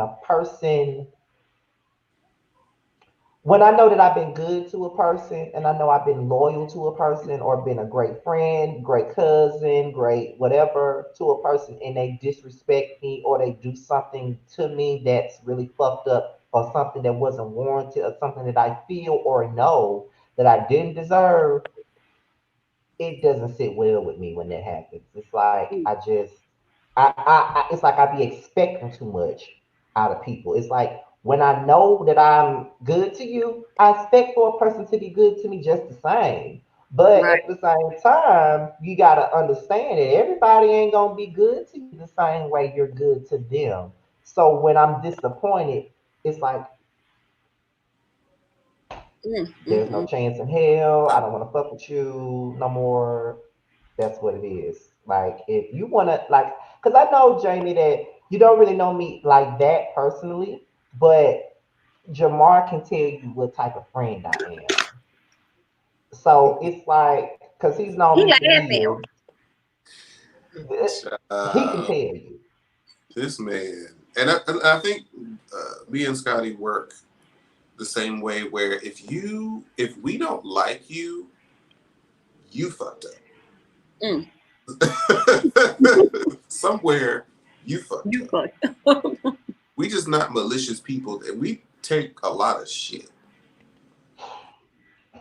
He's What? more confrontational than I am, Mm, but I feel like I handle it differently than he does. The shade and just like the. But then again, he has a lot more people attacking him because his platform is larger. So the mm, larger you get, the more bullshit you have to deal with. mm. Uh, but I just feel like we're both very like sweet and sensitive souls, and it's just like, how do you conflict with somebody like us? Like, we mind our business. Right. But yet somehow, even when like, especially like during the blackout, that era, when we did used to go on Lipstick Alley, it used to be a mess. It was hot. Girl, Whew. Alexander Rogers, Justin J, all the other people involved, Candy, Scorpion, all of those names were multiple threads. Um, it, it was a key until I just finally saw they drug my name in there. I said, wait a minute. How I get up in this room? I'm thinking, and then I'm like, I don't know if y'all seen that meme of Nene. I think it was the season 7 reunion when they were wearing all When white. she was like, now And they're why like, am I in I it? You see ain't how I'm even always saying pulled and stuff? I ain't even I ain't did even did. nothing. Yeah, that's what he was That was saying. me. I was Yeah. like, what the fuck did I do? They took a picture of when I was like standing next to my picture and I had my pumps on in my mug, which looking back could have been better. But they were trying to read me and I'm like, girl, I don't even know none of y'all. None of y'all even watch my shit. Y'all don't know me. Why do you have a problem with me? You don't even know me. Yeah, it's like, you know, I'm really big, like I just gotta be honest about it. Like I'm really big on friendship because when I was growing up, I was bullied in school. So I didn't even have any friends like that. So when I get friends, it's like I feel like I have to show you how much I am a friend to you. Like it's not like I'm trying to be a kiss ass or nothing like that. Like I really go all out for my friends a lot of the time. Like I might even come out of character for some of my friends because I did for Jamar. We were at a Baby, concert. getting ready to fight. And I wonder every now and then, say, now, have he been awake? Had he been awake when that occurrence happened, that would Like have we been was at a an entirely hotel, different.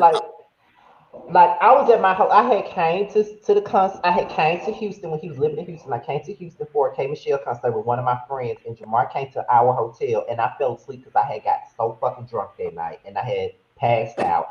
And there was like an altercation between him and my friends, whoever the fuck he was to him at that time. And I slept throughout the whole thing. Jamar told me about it the very next day, and I was so pissed at him for not telling me. Because if he did tell me, it was going down in that fucking room. Baby. If he did tell me. But when we were at the concert, though, I almost got kicked out because I was arguing with the security guard because he wouldn't let Jamar wait on me when because I was going to meet K Michelle and he wouldn't let Jamar wait on me in the inside. He wanted him to go outside in that 100-degree weather and wait on me. And I didn't appreciate that. And I was like going in on him, and Jamar was like, "Listen, if you keep going, you're not gonna meet K You ain't gonna Michelle. meet You her spent all either. that money. You need to just, I'll wait. Don't worry about it." I'm like, "Fine, whatever." You know, And then what made whatever. it worse is that same dude that came in there in the room came up next to us. At the concert, And and I'm just like, he spoke to us, and we were like, we didn't even speak. I We were like, listen, I have never completely just dismissed a person so hard in my life. I don't even think he said nothing. I really feel like he just came up and walked up to us and looked at and spoke to your friend and didn't even look our direction. Oh, we didn't look his either And I didn't look. though. I was We didn't like, give. We Because I told my friend, I said, I'm gonna let you know something. You better be glad I wasn't up when your so-called friend was in this room. So we gonna tear this motherfucker up as I woke up. So, oh you my know. God. And see, that's another thing. I'm not that confrontational. I can be confrontational, but I'm not that because I really don't like confrontation either. Right. Anyway, I don't like confrontation. Yeah. And I don't really look for fights either. Me personally, I haven't been in a fight since 2011, and I was 22. And even then, I wasn't looking for that one. I just so happened to be there when it happens. It's like I was with my cousin. He get into a fight. All these people jump in, so I have to. I can't just stand there and let him get his ass beat. Yeah. That it was that type of situation.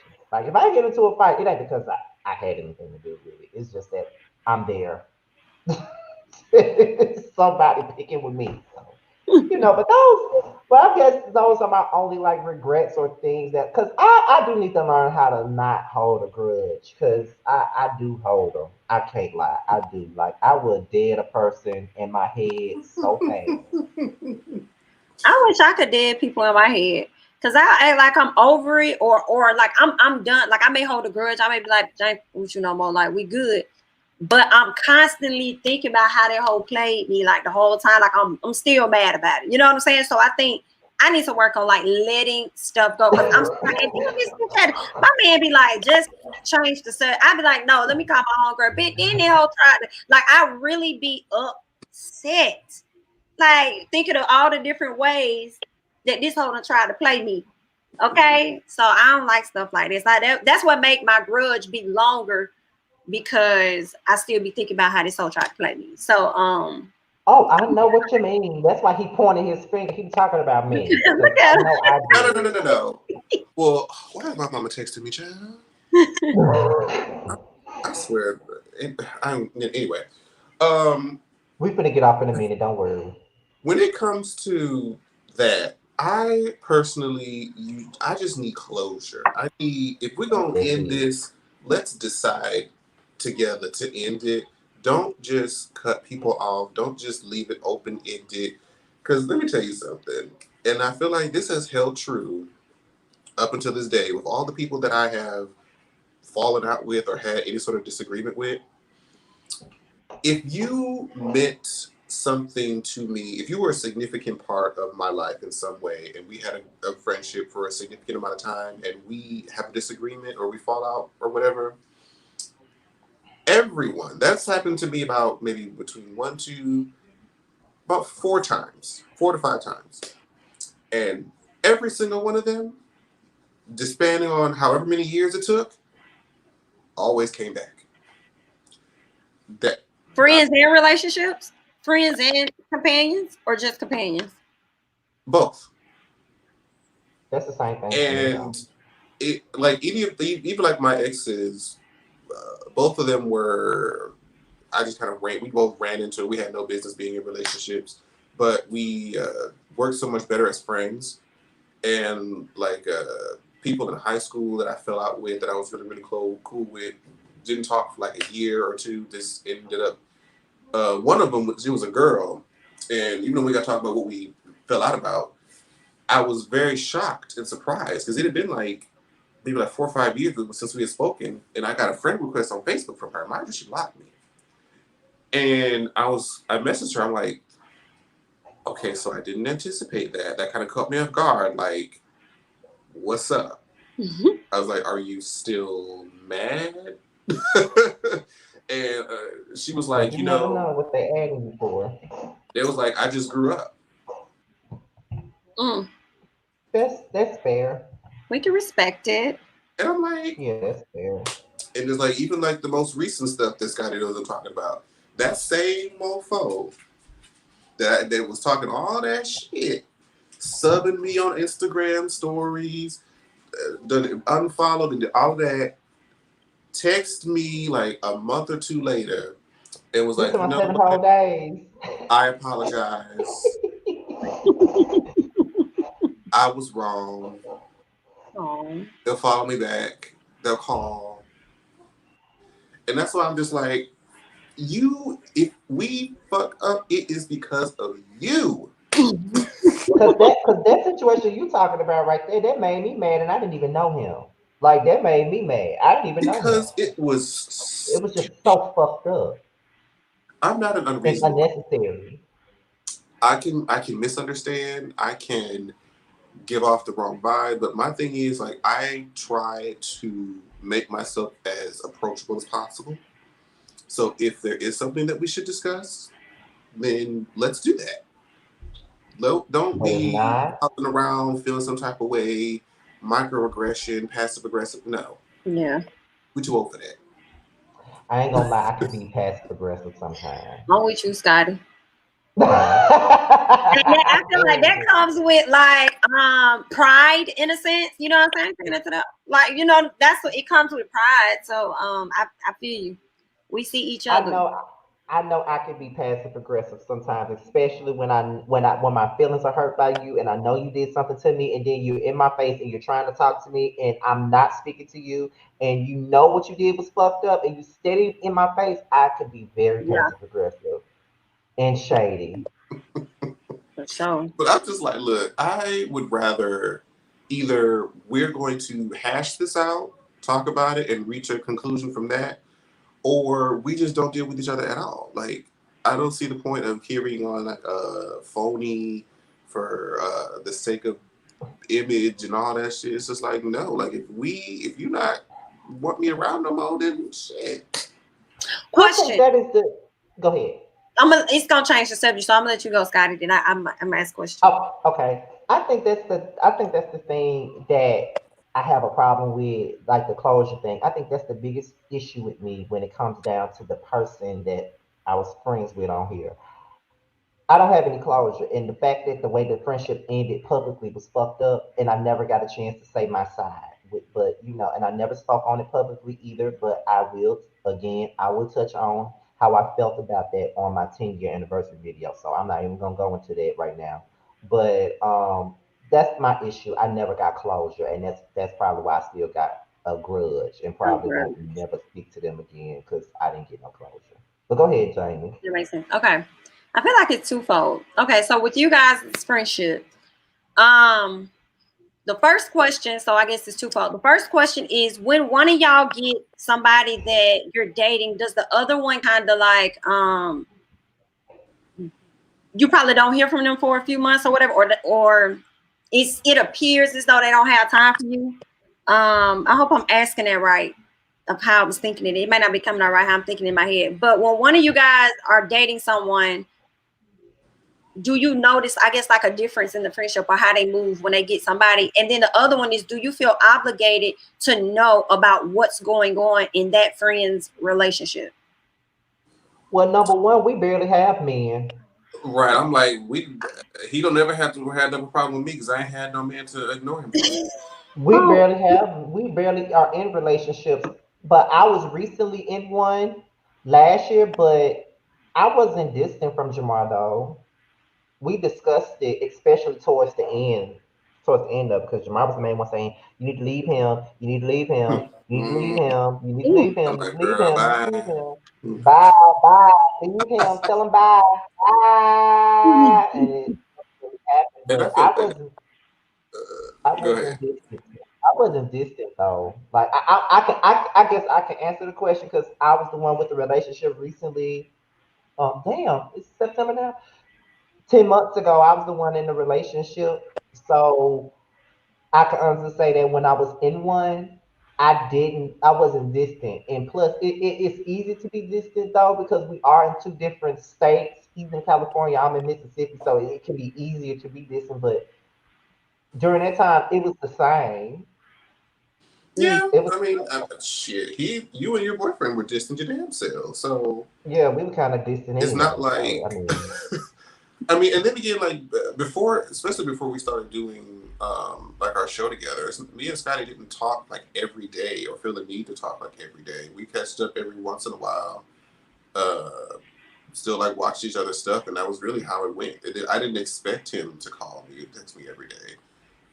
When something would happen, or if we just wanted to talk to somebody about something, then that's when we would hit each other up. So it was never a sense of obligation to keep in contact on a regular basis, like every day or every other day. So I don't think so. I mean, even now with us doing the show, we don't really talk every single day, but we talk. I think I would say that with everything that happened to me over the past year, I would say about us closer than we already were, though. I could say that because we talked a whole lot during that period of time. Like when I was going through everything I was going through with the homelessness and shit like that, I talked to Jamar more than I did before. Like, Mm. and I don't want nobody to make it sound like because when we say we didn't talk every day, people take it and twist it. It wasn't that we would because we would call each other. We would always say Jamar would always say that's my best friend. I would always say he's just my best friend as well. So when people hear that you're best friends with a person, they immediately expect you guys to be in each other's orbits every single day, every single day, every Yeah. single day, every single day. And that's not because I don't even like to talk to people every single day. I don't even like to see people every day. So and on top of that, we're long distance. So it's like it's easy to not even talk every day. So when we say we didn't talk every day, we really didn't, but it wasn't like we'll go for months without speaking.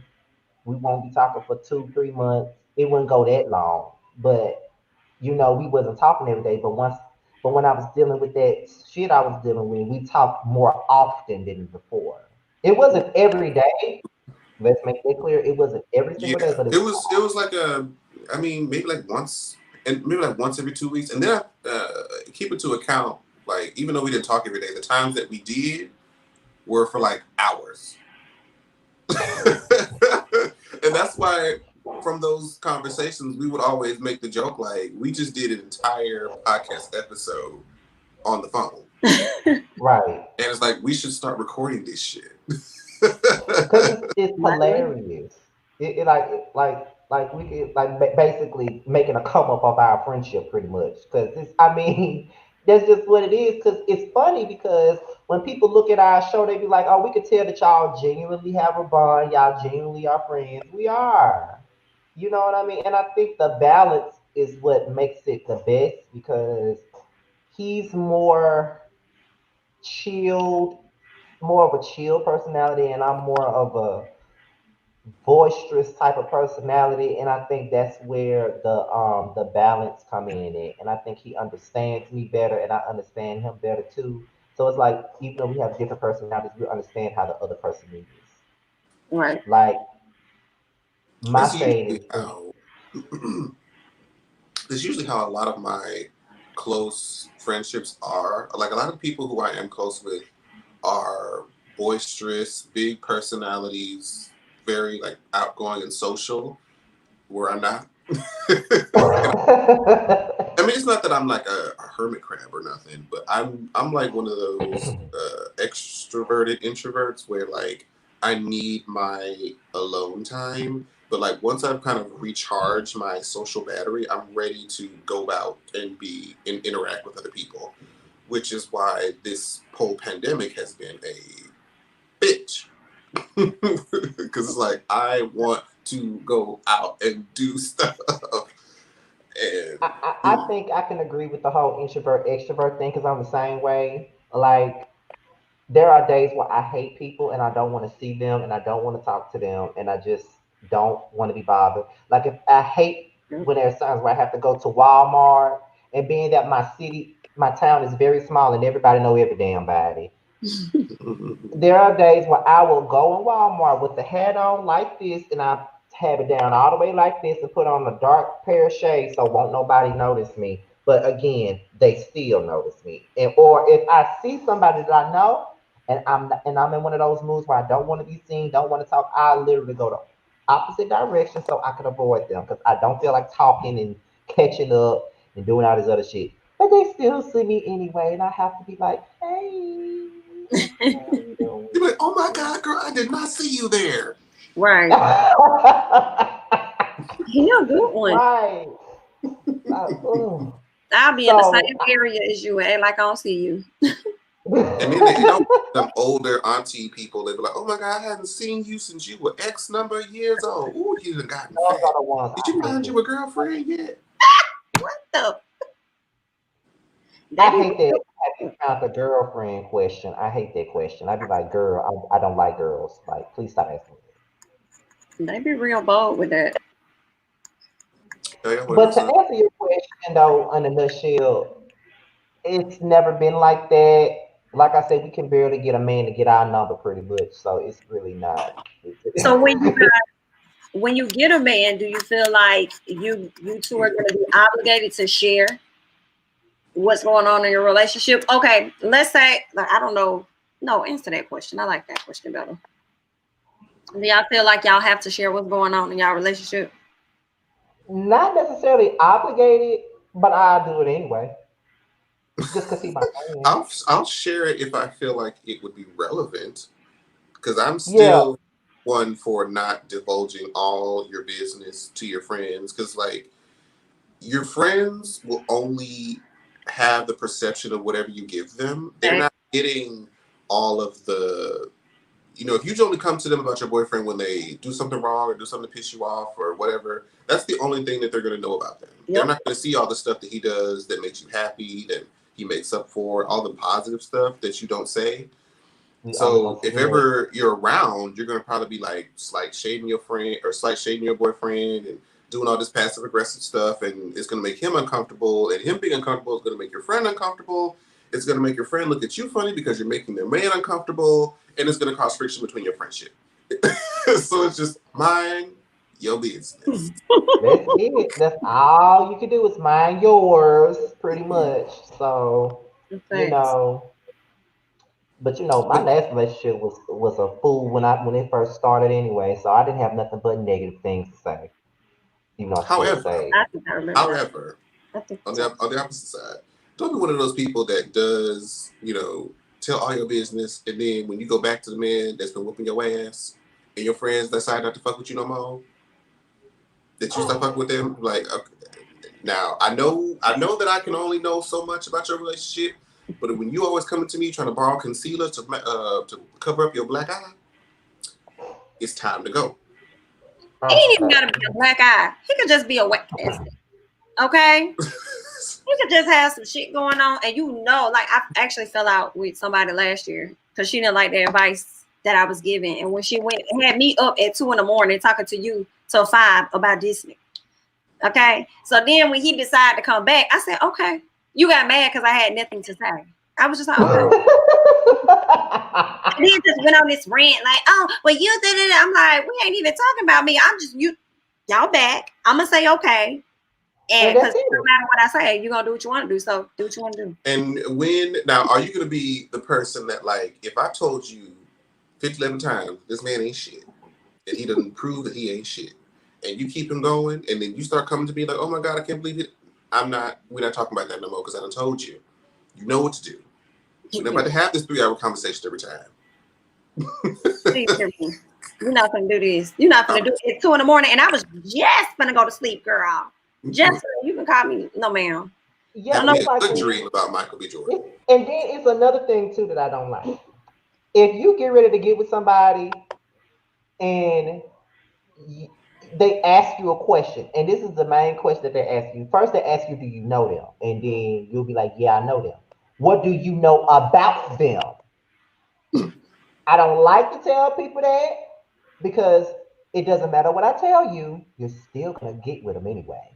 So I'm like, it doesn't, like, I'll be like, it don't matter what I say, you still going to talk to him. No, I want to. Okay, I'm going to tell you like this. He ain't shit. He gonna hurt you, and you don't need to get with him. That'll be the biggest mistake of your life if you start talking to him. And what do? They get with him. What happens? I could change him. I got that right. And what happens? They get hurt. Then they expect you to feel sorry for them after they get hurt. And I'm like this on the phone. I'm like, right. Looking just like that. They want sympathy, and I don't have any sympathy. Just like that little kid that you tell them, don't put your finger near that stove. It's hot. And they put their finger right there anyway, and they get fucking burned. And then when they get burned, you like, I'm looking at them like, okay. I don't give a fuck. I tried to tell you. So don't come to me for sympathy. Don't come to me crying because I'm not okay. I give you a tissue to wipe your tears away, but I'm not gonna feel sorry for you because I told you already. It ain't like I didn't tell you. I told your ass, and you still went and did it anyway. Now, if you leave the conversation, you know what, bitch, you was right. Then I'll listen. You said what? If you leave the conversation with like, you know what, bitch, you were right. Then I'll listen. Then we can talk. Typical Scorpio, gotta be right. Typical Scorpio. Because I am. Oh. See what I'm saying? Have I been wrong yet?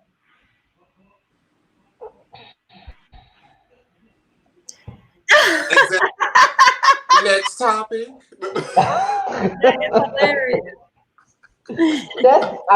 But because when I told him about my last boyfriend, he was like, you need to leave him. You need to leave him. It was the last boyfriend, the friend who you wanted closure from, all of that stuff ahead of time. I was like, you know what, girl? This ain't it. But he was like, you know what? I see you. I hear you. But I'm like, well, there's nothing I can do. There's nothing that I can do. But I'm just like, all right, child. A few months later. And then I have to do this. It ends then I gotta go to him and say, "You were right. You were absolutely right. You didn't steer me in the wrong direction. Everything you said was the truth. And this bitch do exactly what he's doing now, and it irritates me every time. If you just So listen the next first time, time, I won't have to do that. see what I'm saying? Woo. You see what I deal with? Do you I feel like this is an asset. You know, somebody giving you fair warning of ain't shit people. Hands up, oh, coming. I'm saying my bullshit detector is on high alert these days. It's probably why I'm sick. It is. I ain't gonna lie, it is. Because he don't even have to know these people. If I'm telling him about somebody, he'll just come in. Yeah, Uh-uh. cut him off. It ain't working. Just because you know Nope. what it is, I felt like I will recognize traits in the people that he talks about and the people that I've dealt with. I'm like, nope, I've seen it. That ain't what you want. I know exactly who that is. Nah. Mm, It ain't gonna work. Mm-mm. It's just not gonna work. It It ain't ain't gonna it. work. mm. However, because I said it wasn't gonna be no more than an hour and 30 minutes, but like I told Jamie, whenever we get on here and get to talking about some real shit and good shit, we go over the time every goddamn time. But first off, I want to thank Jamie for coming on the show with us.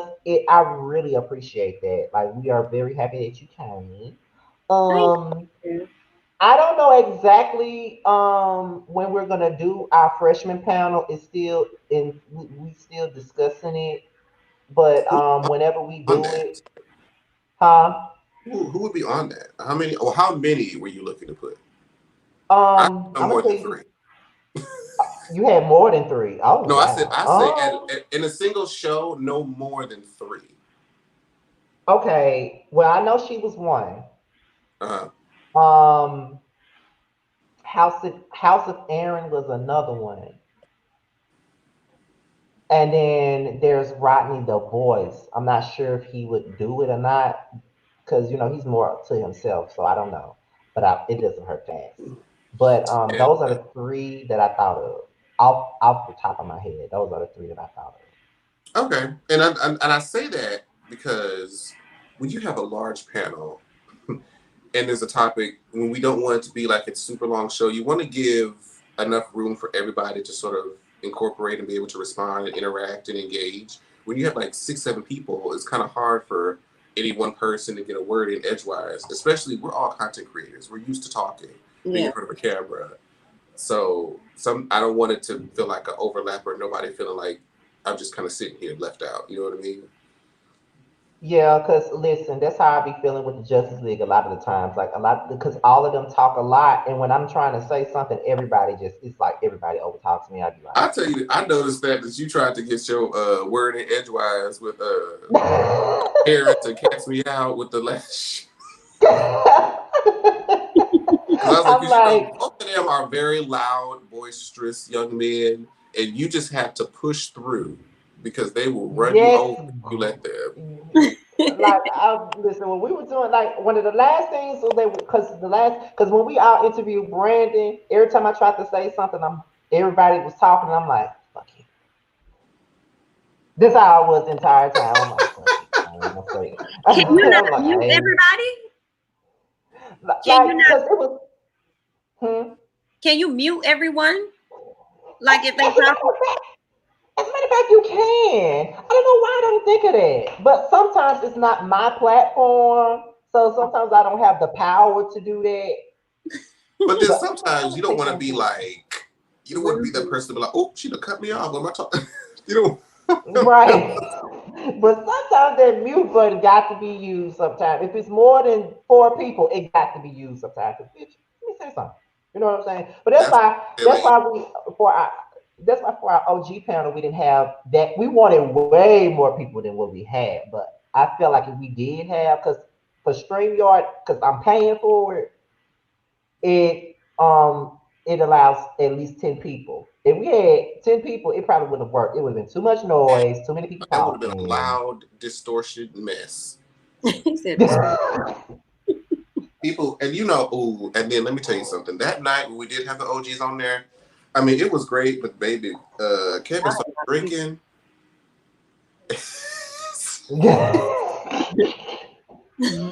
He did. Shout out to that one though. That was our biggest show, by the way. Baby, oh, that show was amazing and fun. Yeah. That That was show the was biggest one. incredible. We really That was our first time having like about 600 people in our chat. Like we never had that many people before, ever before in our life, ever had that many people. So that was That's honey. good. But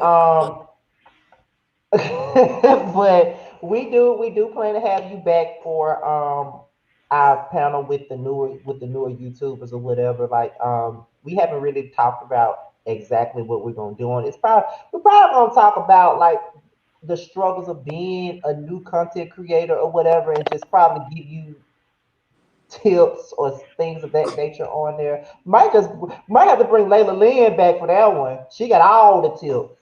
Might have to bring okay. Layla Lynn back for that But see, one. Layla, I mean, her tips, it really depends because she is in an industry where I feel like it's much easier to grab casual subscribers just because a Hmm. lot of people are searching for a lot of the topics that she talk like gossip channels like hers.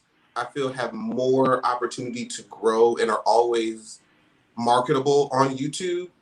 Where Yeah, because like her. celebrities, news, and entertainment got is going to always be around. It's going to always be something that we're interested in. It's going to always push the culture forward. Whereas some of the stuff that we do are a little bit tighter of a niche, and the audience isn't as big, or it's harder for them to kind of Loyal. find people like us. So it really depends. I mean, like she has great still like global advice, like for what you do, whichever one that you're in, try to align yourself with or try to research like a lot of people that are big in your genre. Reach out to them, kind of see what it is that they do.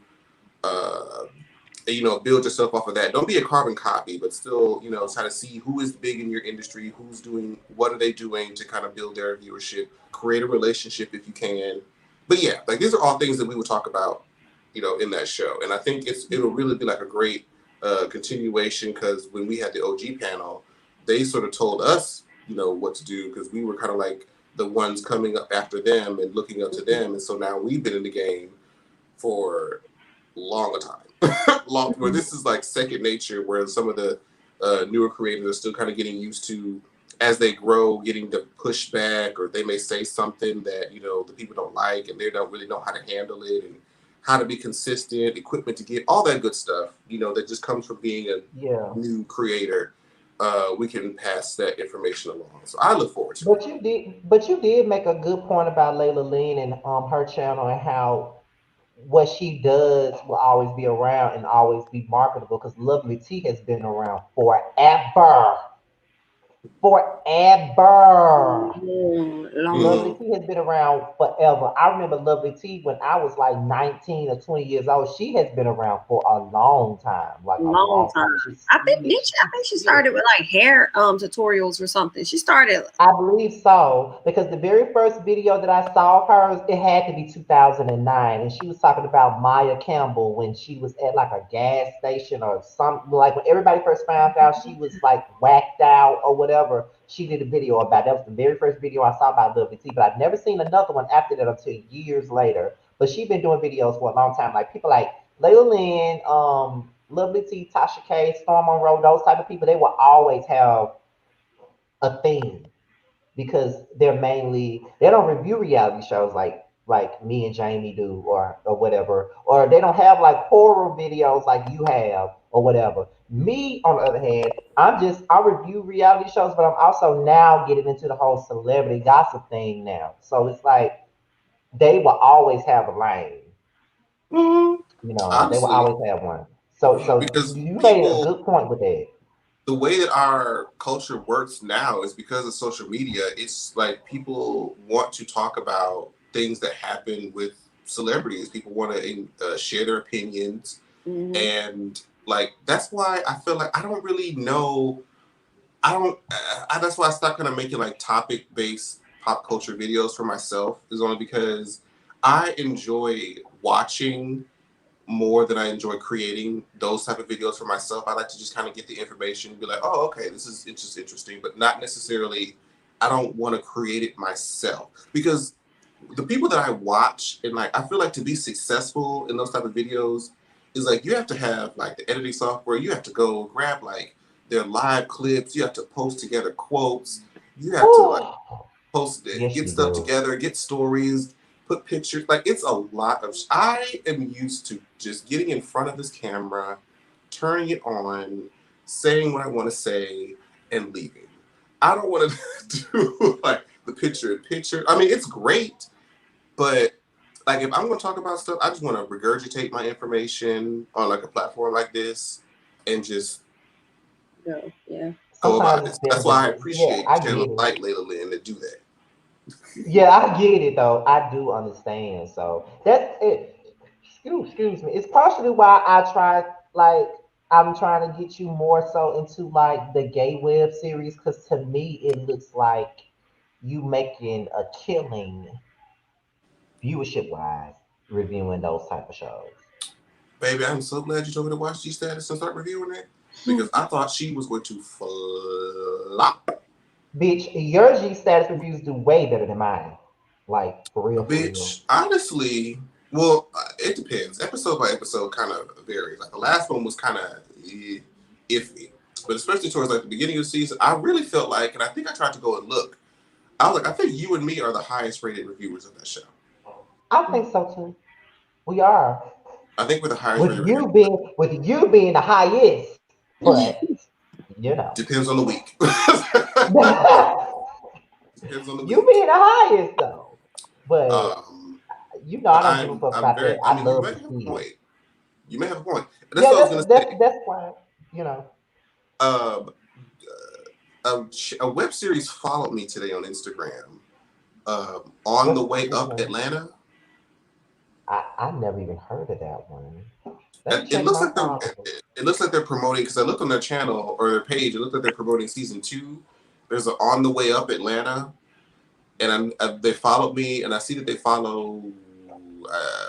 I think like other people from G Status or like other gay web series. Hmm. So I'm like, child, let me find I'm out. telling you, like when you start doing certain things like that, you kind of get other opportunities too. Because I, honestly, I've been getting certain like I ain't gonna lie, like I've been getting emails from certain people that want me to advertise their stuff or promote their business and stuff. Like I just started getting, and you couldn't pay me to get those years ago. I'm just now getting those with my small ass channel. I'm just now getting those. So when you do venture out to do other things, sometimes you get more callings to do other stuff too that will help. So that's why when I asked you to do G status, I know you was apprehensive, but then you watched it and you like, oh bitch, I'm gonna review this. And then you reviewed it and you got a good response. I would talk So about it. I so you basically did know, like a quick review of the entire first season between me and Scotty's text thread. basically. So, you know, when it all came down to it, he's reviewing it and his reviews are doing well. So I'm like, maybe he should get into more like maybe he should get into like more web series like that, like more gay web series and see what he can do with those. Cause it seems like he carving himself a lane with those. And I will say that Jamar is more gay friendly than I am, which makes more sense to me why he's getting all the views. Listen, I can see you being more gay friendly than me. And it's only because of in my real life, I'm not gay friendly. The gays don't I fuck with guess me like maybe that. define what gay friendly is. You're it like just for instance, like you do the drag thing. Like sometimes you dabble into drag and then you do Uh, RuPaul's drag race and things of that nature. So I feel like more gays would gravitate to you than me. Because I don't watch drag race and I'm not into that kind of stuff. Let me say, I feel like the gay community might be more used to me because I've done drag. for a long time. And like, cause even when I first It started, makes sense. it was still like a lot of apprehensive, like it was kind of like coming into new territory, but they kind of got used to me being there. And so it became like a regular. And I think that plays a large That part. could be what it is because when I first started doing gay web series, those videos would get about 300 views tops. 300. That's what they used to get. But the more I delved into them and reviewed them, I see a hot 800 views. I'm like, oh, that's not too bad for those kind of shows. But then when I start seeing 1,000 plus, I'm like, okay, you know, too bad. Okay. So, but all in all, I don't know how we got into that because this was been off of here. But all in all, again, Jamie, we will have you back again when we do the freshman panel. I'm hoping that everybody that I have in mind participates in it. I really hope so. If Jamar has anybody that he thought of or know of, in case I we can mean, discuss that. But I don't really like, I don't watch a lot of people that do what we do mhm. regularly on YouTube anymore. So I may not know anyone that's still like on the come up. Like a lot of stuff that's on the come up are from people that you tell me about. Yeah. Because the only person that I thought of at the first, but she's not even on the come up no more. Like she's up there with us, like the Ghetto View. Or Yeah. Right. I don't know if you know Joe Nathan like that. Mm-mm. Tamika started a YouTube channel, but I don't know. She's been doing it for a while. Do you know Sure, Tamika? Tamika Tamika. like 1003. Oh I think you no. would know her if I showed you her face, because she Yeah, I might literally have to see supported everybody, like within it. the Scorpion, Candy, Much Love, Wet. Like she Oh is well. in Yeah. that. She supports Oh, everybody. I think I know who you're talking about She's now. like a Wasn't she big girl. like She just had a son maybe a year or two ago. isn't she like a subscriber like Tamika 100 Yeah, something Tamika like that? 1003. Yeah, I know her. I know yeah, her. I'm sure you She's been know watching us her. for She is years. in Oh, okay, okay, I got it. everybody's. I got it. I got Yes. it. I got it. She started, I I don't got know it if she's now. still doing it actively, but only people like Okay. her and like my other friend like Joe Nate are the only people that like I know of, only because I know them more personally, that started channels recently. But I don't know if Okay. they're I get actively it. still doing the channel. You know what I'm saying? Okay, I But get it now. So, yeah. yeah, but again, we're gonna have you come back for that. I know we are so long-winded, but I know we're gonna have you come back for that because that's something I wanted to do for a while now, and we are open to having people coming on or whatever. So we're gonna do that, and I'm really glad that you came on because out of the females YouTubers in the I guess sector review, the review show review sector, whatever. I wanted to do something with you, Color Me Pink. Color Me Pink actually showed interest and wanted to work with me on something. So you, Color Me Pink, and it's a couple of others that I liked, and I wanted to do something with. Because look, if I fuck with your shit, at some point I'm gonna have you come on this fucking show. Like it's nothing. Like I'm going to do that. So that's just what it is. So Maybe you I'm could talking. do maybe you could do like a on the come up part one and part two, maybe have Rodney and or maybe have two guys on one show, two girls, or have a guy and a girl. Maybe you could do like a on the come up. I Hmm. think that's what Jamar said, on the come up. Maybe like a part one and a part two. I like I that. mean, Yeah. yeah, 'cause there's definitely more people that we want to highlight. So it'll And Yeah. that So way you got to worry about being all this everybody talking over each other. Maybe that's if suggestion. that's if we can think of more people. These teeth really. Oh God, I got to learn how to talk with them. That's if we can think of more people. We'll do it that way though. But that's a good idea. But we do want to thank you for coming on. Before we go, just let everybody know where they can find you, your YouTube, your social media. Like where can they find you at? Yes, guys, you can find me. Everything is the same. I keep everything the same for the most part. Twitter, Instagram, and you can find me on TikTok, child, as well as YouTube. It's all Jamie. That's me, spelled just like you see it right here. JAMITHATSNE. That's me. So yeah, Click on a few videos, watch a little something, look around. Don't ask too many questions. But get into Jamar, you have any final words before we go? Make sure you guys are registered to vote on November 3rd. period. Yes, baby. Period. Make sure y'all go vote. We got to get this I want to tangerine put out our that out there before fuck my socials. Get your asses in someone's voting booth come November 3rd. If you're already registered, vote early, mail it in, be the first there. Do whatever you have to do to exercise your right to vote. God, please save us from 4 more years of chaos, disarray, and confusion. Absolutely. Amen. Those are the words I Amen. with. Absolutely. Amen. Y'all get out there. I'm gonna be And you out know there. what? You know what? That's all we need to end the show with. I ain't got nothing else to say on it. So thank you guys. Thank you, Jamie, for coming on. And that's a wrap. Don't leave yet, Jamie. Once we end the Okay. broadcast, I'm gonna say one more thing to you backstage. But thank y'all for watching, and we out of here, y'all. Peace out. And make sure this shit ends the way it's supposed to.